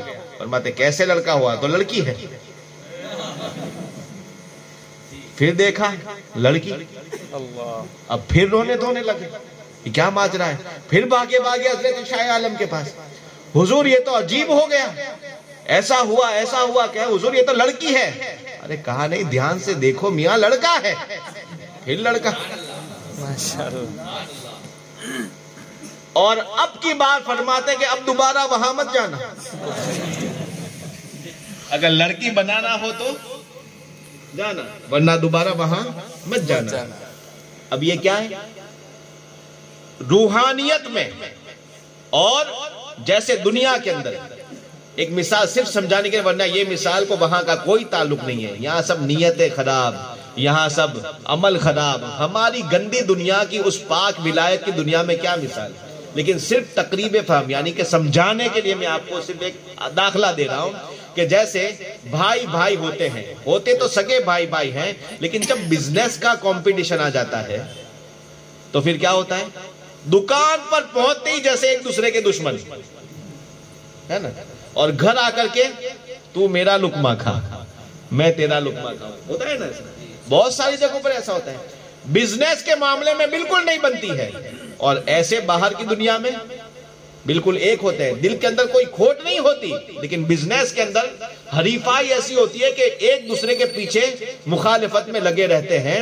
بلا تمثیل میں عرض کرتا ہوں کہ اولیاء کی دنیا بھی ایسی ہوتی ہے کہ کبھی کبھی ولایت کے رتبوں کے اندر آپس میں ایسا معاملہ ہو جاتا ہے کہ کون اللہ کے زیادہ قریب، میں آگے بڑھوں وہ کہے میں آگے بڑھوں۔ اس کے لیے ولایت کی لائن میں کبھی کبھی دو بزرگوں کا روحانی اختلاف ضرور ہوتا ہے، لیکن شریعت کے مطابق ذرہ برابر وہ گناہگار نہیں ہوتے، بلکہ ان کے دل ایسے صاف ہوتے ہیں کہ سلام سامنے سے کرتے ہیں۔ جن سے اختلاف ہوتا ہے ان کے دل کے اندر کبھی ان کے حسد نہیں ہوتا، کسی کے سامنے کبھی برائی نہیں کرتے۔ شاہ عالم نے کہا تو کیا کہا؟ وہاں مت جانا ورنہ پھر سے لڑکی ہو جائے گی، رتبہ بتا رہے ہیں۔ ایک اور آگے کی ایک مثال دیتا ہوں۔ حضرت ابو احمد دباس رضی اللہ تعالیٰ عنہ غوث اعظم کے زمانے کے بزرگ ہیں، وہاں بھی معاملہ کچھ ایسا تھا کہ وہ اللہ کے ولی ایسے تھے کہ جن کو ولایت کا بہت اونچا مقام قطبیت حاصل تھا، اور حضور غوث پاک خود شہنشاہ اولیاء، حضور غوث پاک کی ولایت کی شہرت ہوئی۔ اب ایک تاجر، بہت بڑا بزنس مین، صرف مختصر میں آپ کو میں بتاتا ہوں، بزنس مین کو لاکھوں کروڑوں کا بزنس کا مال لے کر کے جانا تھا کسی دوسرے ملک۔ پہلے کے تاجر ایسا کرتے تھے، آج کی طرح نہیں کہ شو روم ان کا اپنے شہر میں ہو، دکان ہو، گو ڈاؤن ہو، بلکہ اس زمانے میں ہوتا یہ تھا کہ جو تجارت کا سامان ہوتا تھا عام طور سے ایک جگہ کی چیز کو بیچنے کے لیے دوسری جگہ پر جایا کرتے تھے۔ تو اس طرح سے وہ بزنس مین اپنا سامان لے کر کے بیچنے کے لیے چلا، جب گیا جانے سے پہلے اسی وقت سے یہ عقیدہ ہے کہ لوگ بزرگوں سے دعائیں لے کر کے جاتے ہیں۔ حضرت ابو احمد دباس کا یہ مرید تھا، آ کر کے حضرت سے کہتا ہے کہ حضور تجارت کے لیے بہت زیادہ سامان ہے اور لے کر کے جانا ہے، ڈاکوؤں کا خطرہ ہے، دعا کر دیجئے اور کہیے کہ حضور میرا جانا اچھا ہے نا۔ آپ نے مراقبہ کیا، آنکھیں بند کی اور لوح محفوظ کو دیکھا، سبحان اللہ، ایسے پہنچ والے تھے، اور فرماتے کہ نہیں یہ سفر مت کر، اگر جائے گا تو ڈاکوؤں کا حملہ ہوگا، مال سامان لوٹ لیا جائے گا اور تیری جان بھی چلی جائے گی، مار ڈالیں گے۔ اب یہ ڈر گیا، سہم گیا، لیکن یہ بزنس والے میمن حضرات بہت الگ ہوتے ہیں، ہے یہاں پر؟ اچھا آپ ہی ہیں نا؟ یہ بزرگوں سے فائدہ اٹھانا یہ آپ میمنوں سے سیکھو کہ کیسے فائدہ اٹھایا جاتا ہے۔ وہ ہم اور آپ اگر جائیں گے تو یوں کہیں گے کہ حضرت میں یہ چیز کے اندر مجھے 10,000 روپے فائدہ ہوتا ہے تو کوئی نقصان تو نہیں ہے، میں کروں کہ نہ کروں؟ آپ اور ہم ایسا پوچھیں گے، لیکن میمن جائے گا تو ایسا پوچھے گا حضرت ایسی دعا کرو کہ یہ میرا کام ہو جائے۔ وہ دعا کے اندر بھی گزارش نہیں کرتے، ان کے دماغ میں نیت ایک پکی ہوتی ہے اور وہ نیت لے کر کے جاتے ہیں مجھے یہ کروانا ہے۔ آپ جاؤ گے تو یہ سوچ کر کے جاؤ گے کہ کرواؤں کہ نہ کرواؤں، جیسا وہ کہیں گے ایسا کروں گا، اور یہ جو جاتے ہیں تو ایسا لے کر کے جاتے ہیں یہ کروانا ہے، سمجھے آپ؟ تو وہ بھی پتہ نہیں، ہو سکتا ہے اس وقت کا میمن ہو۔ یہ ہمارے میمن صاحب ہیں، اللہ تعالیٰ ان کو سلامت رکھے۔ آمین آمین۔ تو بہرحال وہ تجارت کے لیے جانا ہی تھا، اتنا سارا فائدہ لاکھوں کروڑوں کا دکھ رہا تھا، اور اپنے پیر صاحب نے تو روک دیا۔ اب جب پیر صاحب نے روک دیا تو ایسے ٹائم پر یہ اپنے پیر کو بھول جاتے ہیں، اور سوچا کہ غوث پاک بہت بڑے مرتبے والے ہیں، چلو ان کے پاس چلتا ہوں۔ اب فوراً غوث پاک کی بارگاہ میں پہنچا اور عرض کرتا ہے کہ حضور ایسی ایسی بات ہے، مجھے جانا ہے۔ وہاں یہ نہیں کہا کہ انہوں نے کیا کہا تھا، وہاں جا کر کے سیدھی اپنی نئی بات رکھی اور کہا کہ مجھے اس طرح سے جانا ہے، حضرت دعا کرو کہ کوئی خطرہ نہ ہو، ڈاکو نہ ہو آئے اور لوٹ مار نہ ہو جائے، خطرہ بہت زیادہ جنگلوں میں رہتا ہے۔ غوث پاک رضی اللہ تعالیٰ عنہ نے فرمایا ٹھیک ہے جا سکون سے پیسہ کما کر کے واپس آئے گا۔ وہ بھی صحیح اور یہ بھی صحیح، وہ بھی ولی، کیونکہ اس زمانے میں کوئی ایسے نہیں تھے، سمجھے؟ بولتے لوگ کیا چاہیے، کیا چاہیے؟ بولا کہ یہ چاہیے، کہا کہ 5,000 جا ہو جائے گا۔ اس زمانے میں پیسہ لیتے نہیں تھے، بلکہ ان کے تو لنگر چلتے تھے جس سے کھلاتے تھے، تو وہ پیر تھے، ہے نا؟ تو وہ انہوں نے کہا تھا، لوہے محفوظ دیکھ کر کے کہا تھا، اور ادھر غوث پاک فرماتے ہیں بے دیکھے کہ جا ٹھیک ہے تو واپس آ جائے گا اور مال فائدہ کما کر کے آئے گا۔ اب یہ تو جیسے ہی ادھر سنی، دوسری بار گئے بغیر سیدھا تجارت کے لیے نکل گیا۔ اب نکل گیا اور تجارت کامیابی سے بہت مال بیچا، خوب لاکھوں کمایا، واپس آیا۔ جنگل کے اندر ایک جگہ پر پڑاؤ ڈالا تھا اور اس پڑاؤ کے اندر اس کی آنکھ لگ گئی۔ آنکھ لگی تو کیا دیکھتا ہے کہ چاروں طرف سے ڈاکوؤں نے حملہ کر دیا، سارے قافلے والے قتل ہو گئے، اس کو بھی گلے پر چھری رکھ دی، اس کا سارا مال پیسہ سب لوٹ لیا، اس کو بھی کاٹ کر کے چلے گئے۔ اب اس کے بعد یہ ہڑبڑا کر کے سپنا ایسا خطرناک دیکھا، آنکھ کھل گئی، فوراً بھاگا سیدھے بغداد پہنچا اور کامیابی کے ساتھ سکون کے ساتھ آ گیا۔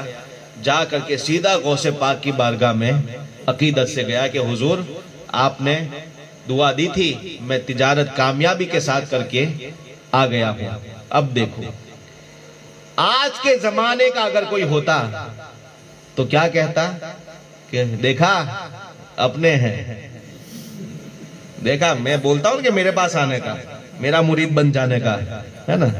لیکن یہ وہ زمانہ نہیں تھا، وہ زمانہ بہت ولایت والا زمانہ تھا، اوریجنل زمانہ تھا۔ حضور غوث پاک رضی اللہ تعالیٰ عنہ کی بارگاہ میں بات آئی کہ حضرت احمد دباس رحمت اللہ علیہ نے تو یہ ایسا کہا تھا کہ تو لٹ جائے گا، مر جائے گا اور تیرا مال بھی ختم ہو جائے گا۔ حضور غوث پاک ارشاد فرماتے ہیں بے شک احمد دباس نے جو کہا وہ حق کہا تھا، تو اگر جاتا تو ایسا ہی ہوتا، تیری تقدیر میں ایسا ہی لکھا ہوا تھا، تو ضرور مرتا، تیرا مال ضرور لٹ جاتا۔ انہوں نے بات غلط نہیں کہی تھی، بہت بڑے پائے کے کتب ہیں، انہوں نے لوہے محفوظ دیکھ کر کے تجھے کہا تھا۔ کون سمجھا رہے ہیں؟ غوث پاک سمجھا رہے ہیں، سبحان اللہ، کہ انہوں نے تیرے پیر نے حق کہا تھا، لیکن تو جب میرے پاس آیا، میں نے رب کی بارگاہ میں گزارش رکھی تو اللہ نے تیری اس تقدیر کو میرے کہنے سے بدل دیا، سبحان اللہ، سبحان اور تجھے نفع عطا فرما دیا۔ میری تقدیر بری ہو تو بھلی کر دے کہ ہے محو اس بات کے دفتر پہ کروڑا تیرا۔ سبحان اللہ۔ تو یہ غوث پاک فرماتے کہ میں نے اس لکھے کو بدلوا لیا۔ یہ مت سمجھنا کہ وہ نیچے ہیں، وہ بھی بہت اونچے ہیں۔ آپ دیکھو کہ وہ کتنا مبارک زمانہ تھا کہ جس میں ایک ولی دوسرے ولی کی تعریف کرتا ہے، اور ہر زمانہ ایسا ہی ہوتا ہے کہ جو حقیقت میں اوریجنل جو ولی ہوتا ہے وہ دوسرے ولی کی ہمیشہ تعریف ہی کرتا ہے۔ جو ڈپلیکیٹ بنتے ہیں ان کو علماء سے بھی چڑ ہوتی ہے اور ولیوں سے بھی چڑ ہوتی ہے۔ بے شک حق ہے۔ کیوں؟ اس لیے کہ ان کا کام ہے صرف، اب وہ اگر اوریجنل بات آ جائے گی تو پھر لوگوں کی جیب، پیسہ ان کی جیب میں نہیں بلکہ مسجد میں چلا جائے گا، مدرسوں میں چلا جائے گا، لوگ تعلیم بڑھانے لگیں گے، لوگ بیواؤں کے پیچھے خرچ کرنا شروع کر دیں گے۔ کیوں؟ اس لیے کہ یہ مولانا شبیر وغیرہ، یہ مولانا طاہر وغیرہ، یہ علماء تو ایسے ہیں نا کہ یہ لوگ تو نیک راستہ بتاتے ہیں۔ نیک راستہ ایسا بتاتے ہیں کہ تم بیوہ کے پیچھے خرچ کرو اتنا ملے گا، یتیم کے پیچھے خرچ کرو اتنا ملے گا، یہ ان کے پیچھے، مسجد میں یہ ضرورت ہے، مدرسے میں یہ ضرورت ہے، یہ ساری فضیلتیں بتاتے ہیں، اپنی جیب کی فضیلت نہیں، دینی راہ کی فضیلت کو بتاتے ہیں۔ اور جو نقلی ہوتے ہیں وہ کیا کہتے ہیں؟ ادھر دے دو تم جنت میں چلے جاؤ۔ تو بہرحال حضور غوث پاک رضی اللہ تعالیٰ عنہ نے ثابت کیا کہ وہ بھی حق ہیں اور یہاں تو آیا تو تیری تقدیر کو بدل دیا گیا تھا۔ حضور شاہ عالم رحمت اللہ تعالی علیہ کی بارگاہ میں جب وہ آئی دھوبن تو کہتی ہے لڑکی ہو گئی، کہا کہ ہاں اب لڑکا ہے لیکن اب دوبارہ مت جانا، کیوں؟ بتا رہے ہیں کہ وہ بھی ولایت والے ہیں۔ بے شک۔ تو یہ ولیوں کے اندر کی بات ہے، ولیوں کے اندر کی بات میں باہر والوں کو تاک جھانک کرنے کی اجازت نہیں ہے۔ جب ولیوں کی دنیا کے اندر ہمیں ایسے جھانک کر کے کچھ کہنے کی اجازت نہیں ہے تو پھر صحابہ، اللہ سبحان اللہ، وہ درجہ تو اتنا اونچا ہے کہ وہاں جھانک بھی نہیں سکتے، وہاں تو نظر کی رسائی نہیں ہے۔ اب وہاں اندر گھس کر کے کوئی کہے کہ یہ حق یہ باطل، یہ کہاں سے آ گیا بھائی؟ سمجھا؟ اسی لیے اعلیٰ حضرت عظیم البرکت صحابہ کے مرتبے آپ کو یوں گناتے ہیں، ارشاد فرماتے ہیں کہ سب سے اعلیٰ مرتبہ کس کا ہے؟ سیدنا ابو بکر صدیق کا۔ ارشاد فرماتے ہیں سایہ مصطفیٰ مایہ استفا عز و ناز خلافت پہ لاکھوں سلام، یعنی اس افضل الخلق بعد الرسل ثانی اثنین ہجرت پہ لاکھوں سلام۔ ان کے بعد دوسرا مرتبہ عمر فاروق کا، وہ عمر جس کے آدھا پہ شیدا سکر، اس خدا دوست حضرت پہ لاکھوں سلام۔ پھر حضرت عثمان غنی زاہد مسجد احمدی پر درود، زوج دو نور عفت پہ لاکھوں سلام۔ پھر چوتھا مولا علی کا مرتبہ، شیر شمشیر زن شاہ خیبر شکن پر طبع دست قدرت پہ لاکھوں سلام۔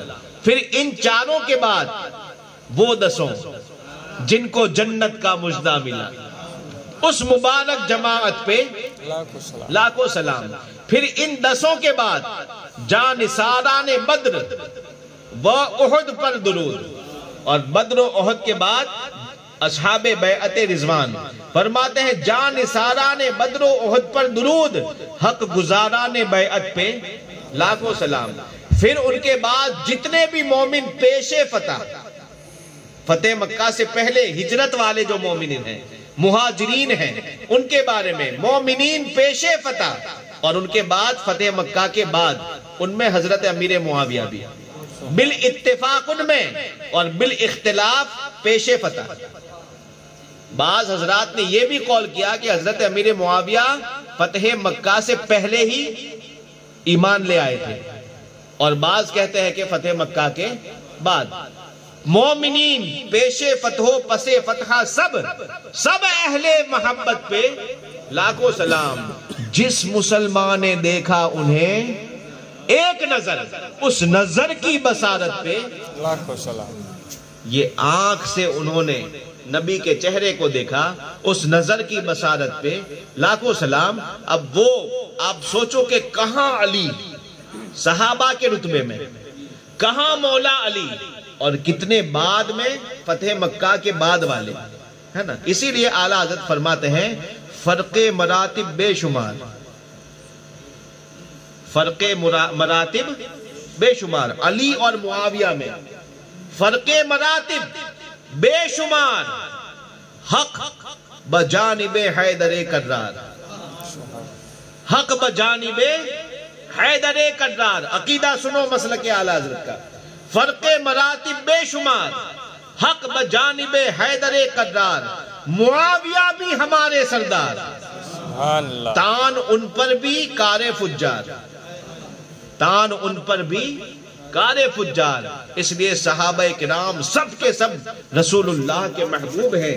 اللہ تعالیٰ جن کے بارے میں آیت اتار کر کے ارشاد فرماتا ہے رضی اللہ عنہم وَرَضُوا عَنْهُ، سب صحابہ سے اللہ راضی ہے اور اللہ سے سارے صحابہ راضی ہیں۔ کُلًّا وَعَدَ اللَّهُ الْحُسْنَى، سارے صحابہ سے اللہ کا جنت کا وعدہ ہے۔ اب جس کو اللہ جنتی کہے، حضور اکرم صلی اللہ علیہ وسلم جس کے لیے دعا فرما دے اللہم اجعلہ ہادیا ومہدیا وہدی بہ، آپ بتاؤ کہ حضور کی دعا کا مرتبہ کیسا ہے؟ وہ اصل میں جو لوگ دعا کرتے ہیں لیکن جس کے لیے دعا کرتے ہیں وہ بیچارے کا سب ختم ہو جاتا ہے، تو ان کو یہ معاذ اللہ یوں لگتا ہوگا کہ وہ بھی دعا ایسی رسمی دعا ہوگی، لیکن حضور کی دعا ایسی دعا نہیں. وہ دعا جس کا جو بن بہار قبول، اس نسیم اجابت پہ لاکھوں سلام. اجابت کا صحرا، عنایت کا جوڑا، دلہن بن کے نکلی دعائے محمد. یہ ایسے نبی کی دعا ہے کہ جو کبھی بھی رد نہیں جاتی ہے. نبی کی ہر دعا مقبول ہوتی ہے. وہ نبی نے دعا کیا فرمائی؟ اللہم اجعلہ ہادیا ومہدیا، اے اللہ اس کو ہدایت دینے والا بنا. اللہ اکبر، کیسا بنا؟ ہدایت دینے والا، ومہدیا، اور خود اس کو بھی ہدایت یافتہ، جس کو خود بھی ہدایت ہو اور وہ دوسروں کو بھی ہدایت دے، ایسا معاویہ کو بنا. وحدی بھی ہی، اور اس کے ذریعے خلق کثیر کو ہدایت عطا فرما. اب حضور نے جس کے لیے یہ دعا فرمائی ہو اور اس کے بارے میں معاذ اللہ کوئی کہے کہ وہ جہنمی، اللہ اکبر، اللہ معاذ اللہ. اللہ تعالیٰ ایسے جہنم کے کتوں سے ہماری حفاظت فرمائے. یہ جہنم کے کتے میں اپنی طرف سے نہیں کہہ رہا ہوں. حضور غوث پاک نے ان رافضیوں کو کلاب النار کہا ہے. یہ غوث پاک کا مسلک ہے. تو غوث پاک کے مسلک میں جو ہے وہی مسلک اعلیٰ حضرت میں ہے. بے شک. دشمن احمد پہ شدت کیجئے، ملحدوں کی کیا منافقت کیجئے. تو یہ غوث پاک کا جو مسلک ہے وہی مسلک امام احمد رضا ہے. تو بہرحال اس زمانے کے اندر سب سے زیادہ خطرناک اگر کوئی فرقے ہیں تو ان دو کو یاد رکھنا.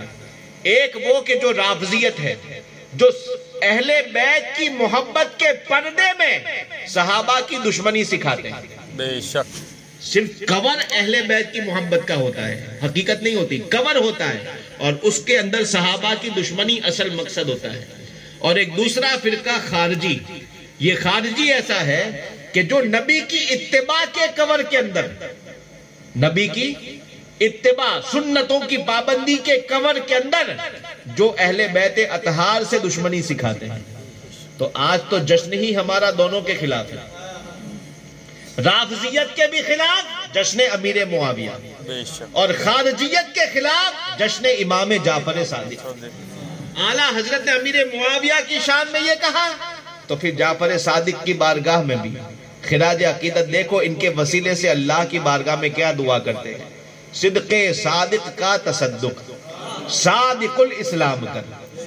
صدق صادق، جعفر صادق کی سچائی کا صدقہ، اس کا واسطہ، اے اللہ ہمیں بھی صادق الاسلام کر. بے غضب راضی ہو، بے غضب راضی ہو، کاظم اور واہ واہ کیا شعر ہے. ایک ایک نام سے دیکھو کیسا معنی خیز یہ دعا کے الفاظ نکل رہے ہیں. بے غضب راضی ہو، یعنی ایسا راضی ہو جا کہ ایسا نہیں کہ پہلے جلال ہو اور بعد میں راضی ہو. جس کو پہلے عذاب ہوگا اس کے اوپر پہلے تو جلال کا اثر ہوگا، غضب والا اثر ہوگا، اور اس کے بعد پھر رضا والا جب اس کو جنت ملے گی. اگر مومن ہے تب کی بات ہے، رضا بعد میں ہے نا، گنہگار مومن کے لیے. تو اے مولا ہم سے یہ نہیں بلکہ بے غضب راضی ہو. کیسا؟ بے غضب راضی ہو. اور یہ بھی ہو سکتا ہے کہ بے غضب کی تاکید کے لیے رضا ہے. بے غضب راضی ہو کس کے واسطے؟ دو شخصیتوں کے واسطے. ایک ہے موسیٰ کاظم. کاظم ان کے نام کے اندر آتا ہے موسیٰ کاظم. یہ حضرت امام جعفر صادق کی اولاد. تو موسیٰ کاظم، کاظم عربی لفظ ہے، اس کا معنی آتا ہے غصہ پینے والا. سمجھے؟ غصہ پینے والا. قرآن کی آیت ہے وَالْقَاظِمِينَ الْغَيْظَ. وہ لوگ بڑے رتبے والے ہیں کہ جو غصے کو پی جاتے ہیں. وَالْقَاظِمِينَ الْغَيْظَ، وہی کاظمین سے موسیٰ کاظم. اور اسی موسیٰ کاظم شخصیت سے اعلیٰ حضرت وسیلہ لے کر کے دعا کرتے ہیں، اے اللہ اس موسیٰ کاظم کے صدقے میں تو بھی بے غضب ہو جا. سبحان اللہ. بے غضب ہو جا. اس کے صدقے میں؟ موسیٰ کاظم کے صدقے میں. اور ان کے بیٹے کا نام ہے علی رضا. کیا نام ہے؟ علی رضا. رضا کا مطلب راضی ہونے والا. اعلیٰ حضرت فرماتے ہیں راضی ہو کاظم اور رضا کے واسطے. کاظم کے صدقے میں بے غضب ہو جا اور رضا کے صدقے میں راضی ہو جا. اور صدقے صادق کے صدقے میں ہمیں صادق الاسلام کر. اللہ اکبر. صدق صادق کا تصدق صادق الاسلام کر. حضرت امام جعفر صادق. آپ سے کسی نے پوچھا کہ ایسے تو ولیوں کے اندر ولی ہوتا ہی وہ ہے جو صادق ہو. جو کاذب ہوگا وہ کبھی ولی نہیں ہوتا. کاذب کا مطلب جھوٹا اور صادق کا مطلب سچا. ہمیشہ جو سچ بولے ولی تو وہی ہوگا. جو ایک بار بھی اگر جھوٹ بولے، شریعت کے معاملے میں تو جھوٹ بہت بڑا گناہ ہے. دنیا کے معاملے میں بھی اگر جھوٹ بولے تو بھی کیا ہے؟ حرام ہے. وہ فاسق ہو جائے گا. کبھی وہ اس حالت میں ولایت کو پا نہیں سکتا ہے. تو صادق ہونا یہ تو ہر ولی کی پہچان ہے. لیکن ہم کبھی یہ نہیں کہتے کہ معین الدین صادق، محی الدین صادق، موسیٰ رضا صادق، علی رضا صادق. لیکن جیسے ہی نام آتا ہے حضرت جعفر تو کیا کہتے ہیں؟ صادق. ہر بچہ جعفر صادق. کسی نے پوچھا کہ حضور آپ کے پیچھے لقب، یا تو کسی اور سے پوچھا کہ جعفر صادق کو جعفر صادق کیوں کہتے ہیں؟ تو جواب ملا کہ ولدنی صدیق مرتین. صدیق سے مجھے دو طرح سے نسبت ہے، ننیال سے بھی ددیال سے بھی. اس طرح سے دو طرح سے صدیق سے نسبت ہے. تو اس لیے وہ صدیق اور ان کے نیچے آ کر کے میں صادق. سمجھا؟ تو صدیق کی اولاد سے آپ ننیال کی طرف سے اولاد صدیق اکبر تھے اور ددیال کی طرف سے اولاد مولا علی امام حسین کی اولاد سے. تو ایک طرف سے علوی سید اور ایک طرف سے صدیقی سید ہے نا. تو دونوں طرف سے یہ مبارک خاندان سے تھے. اس لیے آپ کو جعفر صادق کہا گیا. جعفر کا مطلب کیا ہوتا ہے جانتے ہیں؟ اب یہ لائن کو آپ سمجھو. پہلے آپ لوگ بور ہو گئے؟ بند کر دوں؟ نہیں چالو. حضرت جعفر صادق یہ اہل بیت کے اماموں میں سے ہے. حضرت مولا علی کرم اللہ وجہ الکریم، ان کے بیٹے امام حسن اور امام حسین. امام حسین جو چھوٹے بیٹے ہیں ان کے بیٹے امام سجاد جن کو زین العابدین کہتے ہیں، جو کربلا میں سے واپس آئے تھے، وہ حضرت امام زین العابدین. حضرت زین العابدین کے بیٹے امام محمد جن کا لقب ہے باقر، اور حضرت امام محمد باقر کے بیٹے حضرت امام جعفر صادق. سمجھا؟ یہ سلسلہ نسب کا ہے. امام محمد باقر جو ہیں ان کو باقر کیوں کہا گیا؟ اس لیے کہ پورا نام ان کا لقب ہے باقر العلوم والمعارف. باقر کا مطلب ہوتا ہے چیرنا اور چیر کر کے اندر سے نکالنا. ایسے انسان کو باقر کہتے ہیں. یہ اہل بیت کی وہ مبارک ہستی ہے کہ علم اور معارف کا ایسا خزانہ خاندان سے باب و مدینۃ العلم سے ملا تھا، وراثت میں ملا تھا، خون میں آیا تھا کہ بڑے بڑے علماء مشائخ جب کسی مسئلے میں اٹک جاتے تھے تو علم کے کور کو پھاڑ کر کے اندر سے علم کے گوہر عطا فرماتے تھے. یعنی کہ ایسی گتھیاں سلجھاتے تھے کہ جس کے سامنے بڑے بڑے علماء جہاں عاجز رہ جاتے تھے. اس لیے اس وقت کے علماء نے ان کو باقر العلوم کہا. اب باقر کہتے ہیں جیسے جو زمین کے اندر ہو اس کو کھود کر کے نکالنا، یا جو چھپا ہو اس کو پھاڑ کر کے باہر لانا، اس کو کہا جاتا ہے باقر. اب باقر کے بیٹے جعفر، جعفر کا مطلب ہوتا ہے نہر. کیا ہوتا ہے؟ نہر. نہر کہاں سے جڑی ہوتی ہے؟ کہیں نہ کہیں پانی کا مرکز ہوتا ہے، وہاں سے پانی نکلتا ہے اور پھر نہر کے ذریعے سپلائی ہوتا ہے. جعفر کا مطلب نہر، باقر کا مطلب خزانہ. اب گویا کے علم کے خزانے میں بورنگ امام باقر کرتے ہیں اور اندر سے علم کا خزانہ نکالتے ہیں، اور بیٹا جو جعفر صادق ہے اس کی نہر میں ڈالتے ہیں. اور اس نہر کے ذریعے پوری امت کو علم کی دولت عطا فرما دے. سبحان اللہ. یہ باقر اور جعفر صادق کا یہ احسان ہے امت مسلمہ پر. اور یہ صرف لفظی نہیں ہے، بولنے کی بات نہیں ہے. اب اس کو حقیقت میں ثبوت کے ساتھ سنو. امام جعفر صادق رضی اللہ تعالیٰ عنہ تابعین کے زمانے میں تھے. آپ نے صحابہ میں سے بھی کسی کو دیکھا ہے، غالباً حضرت انس ابن مالک کو یا حضرت جابر کو، کسی کو آپ نے دیکھا ہے تو جس سے آپ کی تابعیت ثابت ہوئی. اور حضرت امام زین العابدین جب بحیات ظاہری، آپ ظاہری زندگی میں تھے، تبھی آپ کی پیدائش ہو چکی تھی. 15 سال تک تربیت امام زین العابدین نے ان کو عطا فرمائی. کتنے سال تک؟ 15 سال جس نے گزارے کس کی تربیت میں؟ کربلا سے جو آئے تھے امام زین العابدین، ان کی بارگاہ میں تربیت پائی. بتاؤ صبر کتنا کوٹ کوٹ کے بھرا ہوگا، اور زیب سجاد کی سجدوں کی عبادت کا نور کیسا بھرا ہوگا. اور باقر العلوم کے تو تھے ہی شہزادے.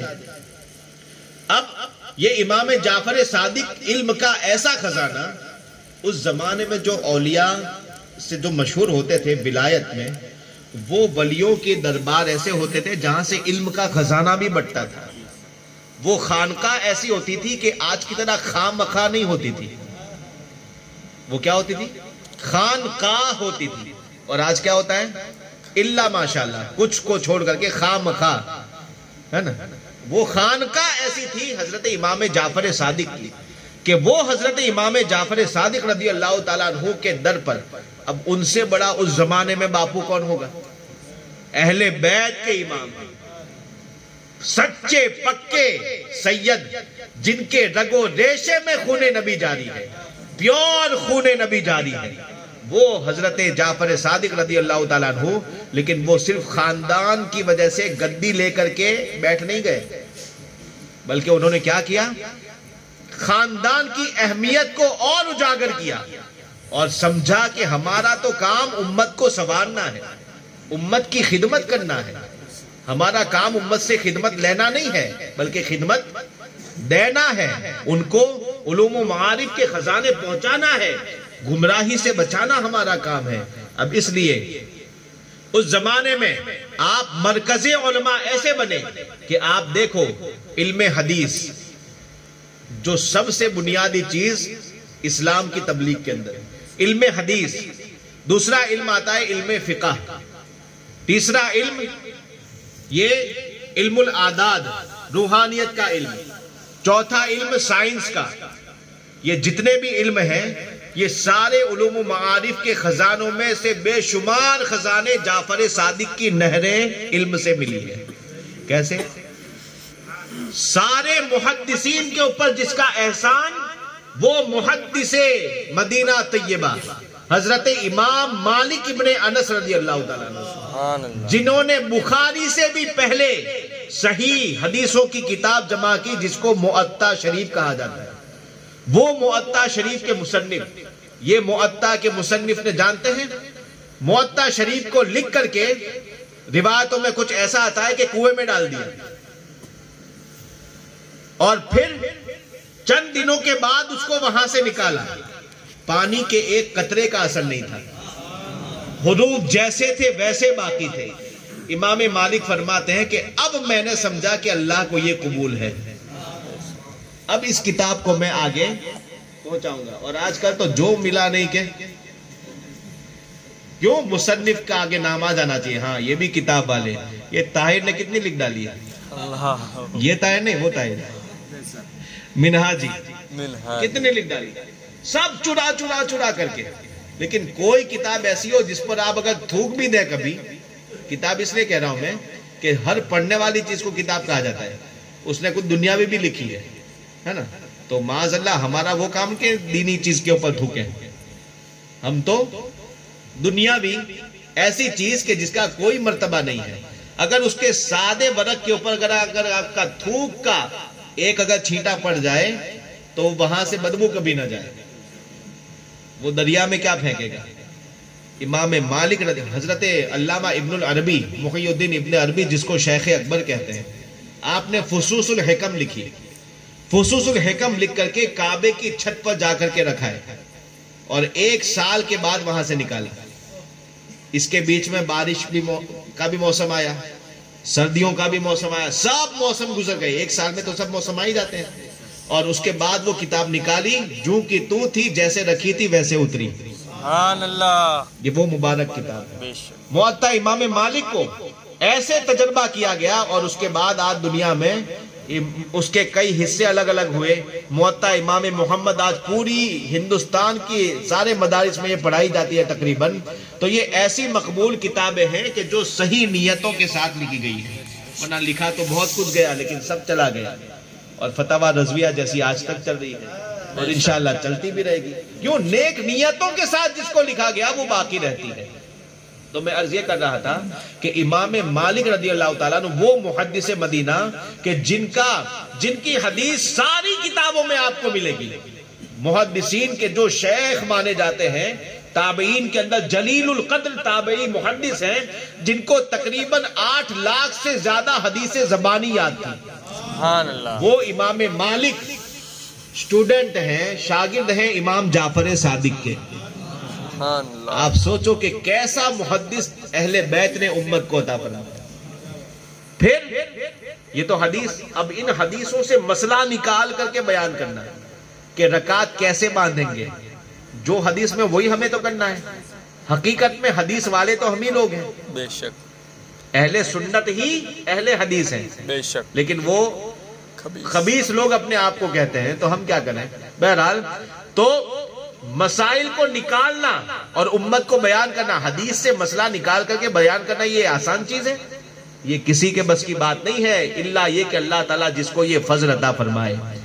تو پوری امت میں 77% یا 78% شروع سے لے کر ان کے زمانے سے لے کر قیامت تک کی امت میں 75% سے زیادہ لوگ جس کے بتائے ہوئے مسئلوں پر آج تک عمل کرتے آئے اور کریں گے، وہ امام اعظم ابو حنیفہ. بے شک. سبحان اللہ. جن کا عرس پاک 2 شعبان کو آتا ہے، شعبان کی 2 تاریخ کو. وہ فقیہ اعظم، وہ امام الائمہ، سراج الامہ، جس کی تقلید کرنے والے خود خواجہ غریب نواز ہیں. بے شک. ایسے ایسے اولیاء جن کی تقلید میں ہیں، وہ امام اعظم ابو حنیفہ پورے علوم و معارف کے ساتھ جب حضرت امام جعفر صادق کی بارگاہ میں گئے، 2 سال تک جعفر صادق سے پڑھا اور اس کے بعد فرماتے ہیں لولا السنتان لہلک النعمان. اگر یہ 2 سال میں نے جعفر صادق کی بارگاہ میں نہ گزارے ہوتے تو بھلے کتنا ہی پڑا لیکن میں ہلاک ہو جاتا. لولا السنتان لہلک النعمان، نعمان ہلاک ہو جاتا اگر 2 سال وہ نہ ملتے. تو یہ فقیہ اعظم امام اعظم ابو حنیفہ، جس کے بارے میں امام شافعی فرماتے ہیں کہ قیامت تک آنے والے سارے علماء علم دین کے معاملے میں ایسے ہیں جیسے امام اعظم کے بچے ہیں.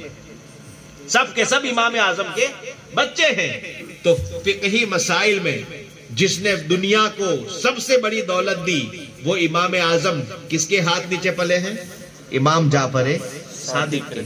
جس نے حدیثوں کا خزانہ بخاری جیسوں کو دیا، مسلم جیسوں کو دیا، وہ امام مالک کس نے پیدا کیے؟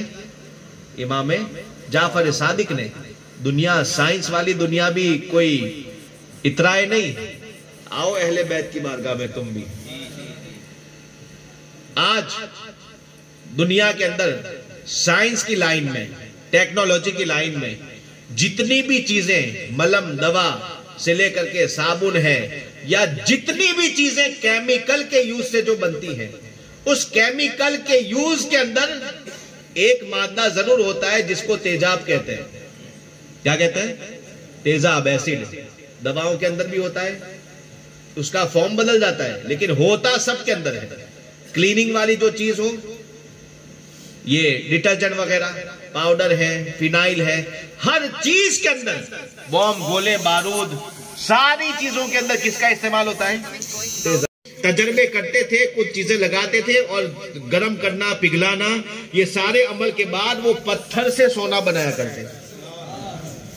یہ ایسے جابر ابن حیان، انہوں نے بغداد آ کر کے پورا علم بغداد میں آ کر کے پہلے پڑھا اور پھر مدینہ شریف گئے، اور انہوں نے کیمیا کا جو نسخہ ہے اور کیمسٹری کی جو لائن ہے، یہ ساری لائن حضرت امام جعفر صادق سے حاصل کی۔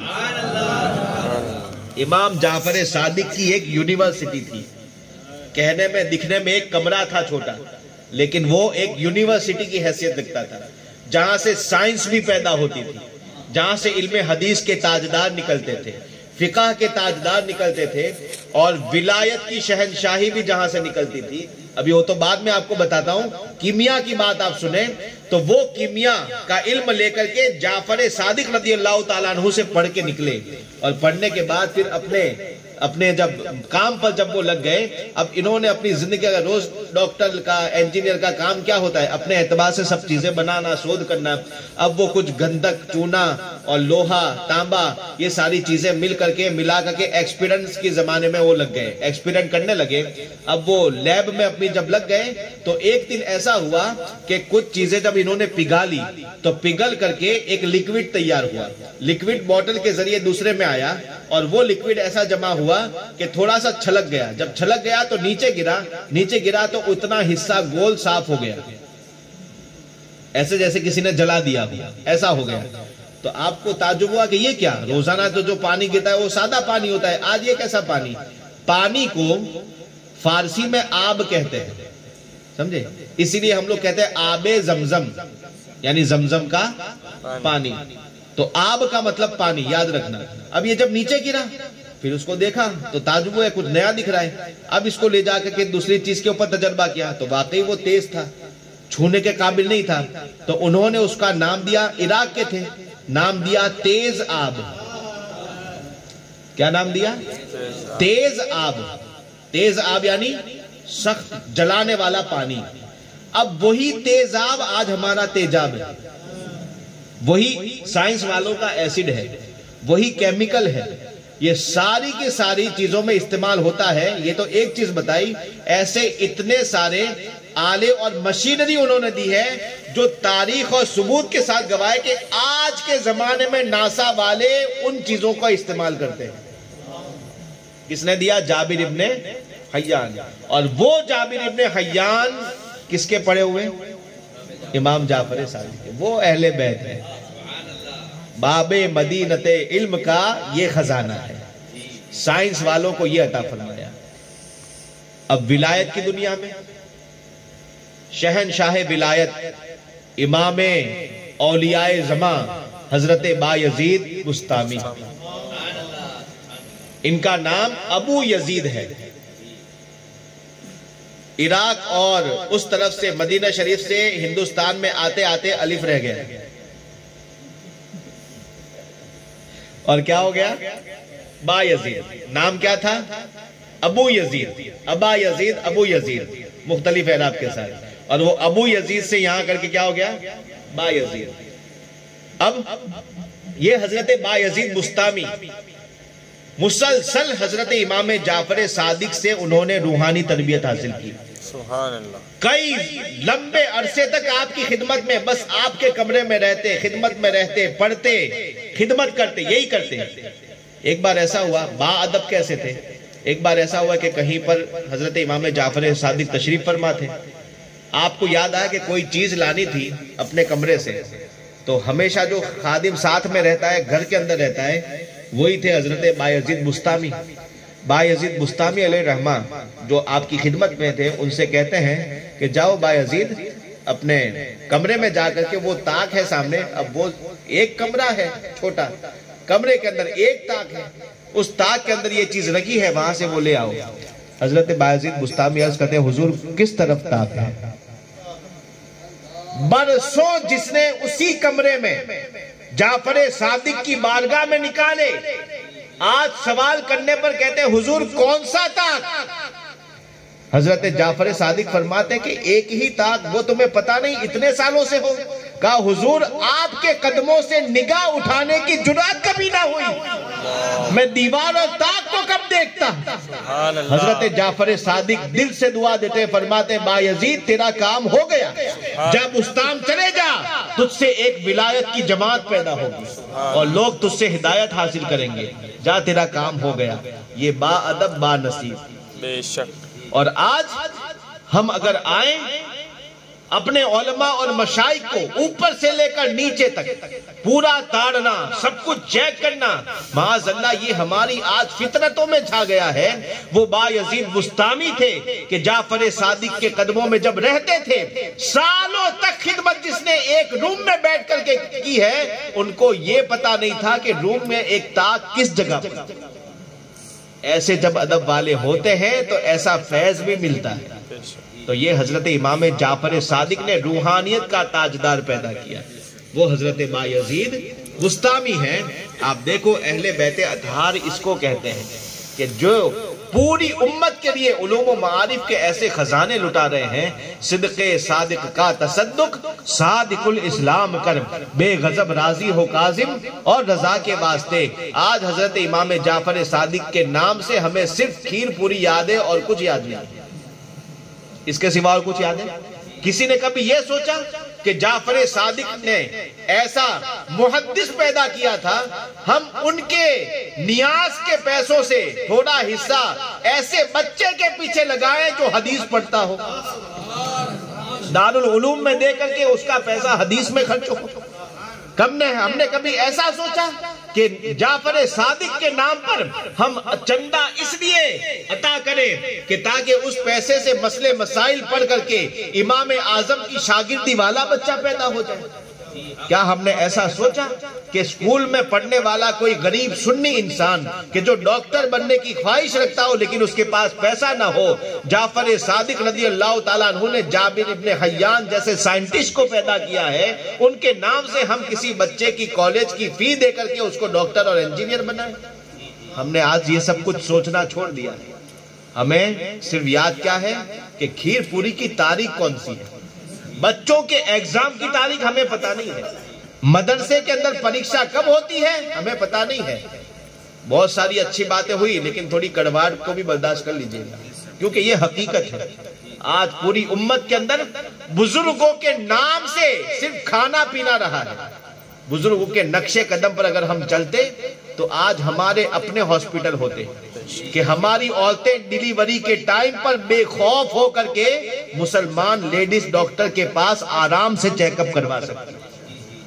آج اگر ہم نے اپنے نیازوں میں سے تھوڑا سا پیسہ ادھر لگایا ہوتا، میں نیاز کی مخالفت نہیں کر رہا ہوں، بے شک نیاز نوری غذا ہے، شکم میں جانے سے نور پیدا ہوتا ہے، لیکن اس کو ایک حد تک رکھنا چاہیے۔ سب سے پہلے جو فرض ہے اس کو ادا کریں، جو واجب ہے اس کو ادا کریں، مستحب کا درجہ بہت بعد میں آتا ہے۔ فرائض اور واجبات کو چھوڑ کر کے اگر آپ مستحب کے پیچھے لگیں گے تو فرائض اور واجبات کی کوتاہی امت کو بڑی پریشان کرے گی۔ آج امت پریشان ہو رہی ہے، ہمارے پاس اپنے دواخانے نہیں ہیں، ہماری سکولیں نہیں ہیں۔ اگر آج ہماری اپنی سکولیں ہوتی تو آج بچیوں کو روڈ پر نکلنا نہ پڑتا کہ ہمیں پردے کے ساتھ بیٹھنے دو، ہمیں دوسروں کی نگاہوں سے بچنا ہے۔ کالج کی بچیاں شرم کے مارے آج سڑک اور روڈ کے اوپر نہ بیٹھی ہوتی، کب؟ جبکہ ہم نے اپنی 11ویں کے لاکھوں روپے سے اگر 2-3 لاکھ روپے ہر سال اپنے اگر جمع کر کے ایک اتحاد کے ساتھ اہل سنت کی ایک کالج اور ایک اسکول اگر ہر علاقے میں تعمیر کی ہوتی تو آج نیاز کھلانے والے ہزاروں ڈاکٹر ہم سے پیدا ہو جاتے۔ نعرہ تکبیر، نعرہ رسالت، فیضان صحابہ، فیضان اہل بیت، نعرہ تکبیر، نعرہ رسالت۔ اسلام ہمیشہ حقیقت سکھاتا ہے، صرف رنگ و روغن اور یہ ساری چیزیں اوپر کے دکھاوے نہیں سکھاتا۔ اسلام نے حقیقت سکھائی ہے، اور آج تک ان صحابہ کے دور سے آج تک جتنا بھی ہو رہا ہے وہ سارے کا سارا اس امت تک اس لیے پہنچا ہے کہ ہمارے بزرگوں نے نیازیں کم کھلائی کھائیں، لنگر کھلائے، ضرورت جس کو کھلانے کی تھی اس کو کھلایا، لیکن ساتھ ساتھ میں مالک ابن انس جیسے بزرگ بھی پیدا کیے، ساتھ ساتھ میں امام اعظم ابو حنیفہ جیسوں کو فیض بھی عطا فرمایا، ساتھ میں ایسے بڑے وقت کے علماء جید تیار کیے، حضرت امام غزالی لوگوں کو عطا فرمائے۔ یہ کیوں؟ ان علوم اور معارف کے خزانے اور ان اسلامی سکولرز کی وجہ سے آج دنیا کے اندر ہم جینے کے قابل ہیں۔ اگر انہوں نے ہمارے جیسا کیا ہوتا تو آج ہمارے پاس کوئی کتاب بھی نہ ہوتی، کوئی دین کا نالج بھی نہ ہوتا، کوئی ہسٹری بھی سلامت نہ ہوتی۔ وہ تو آبا تھے تمہارے ہی مگر تم کیا ہو، وہ تو آبا تھے تمہارے ہی مگر تم کیا ہو، ہاتھ پر ہاتھ دھرے منتظر فردا ہو کہ کوئی چمتکار ہو جائے گا، کوئی پھر سے مجدد آ جائے گا، کوئی کرشمہ ہو جائے گا، ہم تو حق والے، ہم تو 11ویں والے، اللہ کی مدد آ جائے گی، لشکر اترے گا، ہم تو ان کے ماننے والے ہیں کہ جن 313 کی مدد کے اندر اللہ تعالیٰ نے 5000 کا لشکر بھیجا تھا۔ ارے ذرا سوچ تو بندے کہ 313 نے پہلے کیا کیا تھا؟ بے شک وہ 313 نے پہلے کیا جب انہوں نے اپنے عمل کی پوری کیپیسٹی جھونک ڈالی، آگے کا کام اللہ نے سنبھال لیا۔ آج ہم کو نمازیں پڑھنے کی بھی فرصت نہیں ہے، آج ہم کو حق عالموں کی بات سن کر کے حق راستے پر چلنے کی فرصت نہیں، آج ہمیں حق راستہ قبول نہیں ہے۔ جو نام و نمود کے لیے 50 ڈیگے بنواتے ہیں، عالم دین سمجھاتا ہے کہ 50 کی 5 ڈیگ کر ڈال، یہ مستحب ہے، اور 45 کا خرچہ سکول اور کالج میں دے دے، مدرسے میں دے دے، اس سے دین کی تعلیم لینے والے آگے بڑھیں گے۔ یہ سمجھ میں نہیں آتی، کیوں 5 ڈیگ کر کے لوگ کیا کہیں گے کہ اس بار تو اس نے 5 کھلائی ذرا، لیکن یہ بھی تو سوچ کہ 45 ڈیگ کا جو مدرسے میں جائے گا اس سے کتنے عالم پیدا ہوں گے، اور اگر تیرے اس پیسوں سے 10 عالم بن گئے، سنیت کی جان کو سنبھالنے والے 10 علاقے میں پھیل گئے، وہابیت نے جہاں نیاز روکی ہوگی، یہ 10 میں سے ایک بھی اگر وہاں پہنچے گا، وہاں نسلوں تک پھر نیاز کو چالو کروا دے گا۔ بے شک سبحان اللہ۔ ذرا غور تو کم، اگر یہ کرے گا تو کام آئے گا۔ آج پوری دنیا کے اندر ٹیکنالوجی اور علم اسی کی بول بالا ہے، اور کیوں نہ ہو، مصطفیٰ کریم صلی اللہ علیہ وسلم نے پہلے سے فرما دیا ہے ہر زمانے میں علم کا رتبہ ہی اونچا رہتا ہے، جو علم کا ساتھ لے گا وہ قوم اونچی آئے گی۔ جب قوم کفار علم کا، دنیاوی علم کا ساتھ لے کر کے اتنی اونچی آ سکتی ہے، تو ایک مومن اگر دین کے علم کا سہارا لے لے تو کتنا اونچا آ جائے۔ اس لیے ابھی بھی وقت ہے، ہم اپنی یہ اندھی روش کو چھوڑ دیں، اولیاء کی عقیدت کو رکھنا ہے دل میں، تو ہر بزرگ کے نام پر جو بھی مشہور ہے ان کے بزرگ کی ہسٹری کو پہلے سنو، علماء سے باقاعدہ گزارش کرو کہ ہمیں ان کی سیرت سننی ہے، ان کے علمی کارنامے کیا تھے، انہوں نے کیا کیا کیا ہے، یہ سنو گے آپ تو سن کر کے پھر آپ اس کے اوپر عمل کرو۔ کمیٹیاں بناؤ، ایک کمیٹی ایسی ہو کہ جو صرف سکول کا کام کرے، دوسری کمیٹی ایسی بنے جو صرف مدرسے کے تعاون میں لگی رہے، ایک کمیٹی ایسی ہو جو صرف بیواؤں اور یتیموں کی مدد کے لیے ہو۔ کیوں نہیں کر سکتے؟ یہ ساری چیزیں الگ الگ اگر بڑھ جائے، ہمارے پاس اللہ تعالیٰ نے دیا بہت ہے، سب کے پاس ہے، یہ بہانہ بیکار ہے کہ مندی چل رہی ہے، یہ ساری مندیاں اس وقت ختم ہو جاتی ہیں جب ڈی جے کی باری آتی ہے نا، یہ اس وقت ساری مندی کے شکلیں دکھتی بھی نہیں ہے، پتہ نہیں چلتا دور دور تک کب مندی آئی تھی، ہے نا، کیونکہ بندی کو ناچنا ہے، بندی کو اگر ناچنا ہو تو مندی ختم۔ اور اگر یہی چیز ہمیں اگر مسجد اور مدرسے اور دینی کام میں کرنے ہو، 100 روپیہ تو بہت ہو گیا، رسید بھی چاہیے، ہے نا، بس میں تو یہ ہمارے دل ایسے ہو گئے ہیں۔ خدا را اسلام کی حقیقت کو سمجھو، اور بزرگان دین کے جو فاتحہ ہم کرتے ہیں، نیازیں کرتے ہیں، بے شک نیاز کو قیامت تک جاری رکھنا ہے۔ اللہ تعالیٰ اس کو جاری رکھے اور ہمیں اہل نیاز میں سے ہی بنائے، لیکن ساتھ میں اہل نماز بھی ہو۔ یہ ساتھ میں فرائض اور واجبات اور امت مسلمہ کے کام کی چیزیں اگر ہم کریں گے تو انشاءاللہ سنیت کی بول بالا رہے گی، اور اس میں جتنا بھی آپ کا روپیہ خرچ ہوگا قیامت تک نسلیں آپ کو یاد رکھیں گی۔ آج تقریباً 1300 سال گزرنے کے بعد بھی تیزاب کے نام پر جابر ابن حیان سب کو یاد ہے، اور آج ایک اس بندے کی وجہ سے ہمارا سر فخر سے اونچا ہے کہ سائنس والے کیا اونچا کریں گے سر، ہمارے بندے نے دیا ہے۔ تو ذرا تم بھی تو چند بندے ایسے پیدا کر دو کہ جو ایسی شودھ کی لائن کے ہوں، جو ایسے ڈاکٹر ہوں، ایسے انجینئر ہوں کہ جن کا کمال آئندہ کی نسلوں کے اندر باقی رہ جائے۔ وہ اپنی عورتوں کو تم محفوظ کر لو، ایسی عورتیں میڈیکل لائن کی تیار ہو جائیں۔ اللہ رب العزت کی بارگاہ میں دعا ہے مولا تعالی ہم تمام مسلمانوں کو صحابہ کرام اور اہل بیت اطہار کے فیوز و برکات سے مالا مال فرمائے۔ اس جلسے کو اللہ تعالی اپنی بارگاہ میں قبول فرمائے۔ وآخر دعوانا الحمدللہ رب العالمین۔ السلام علیکم۔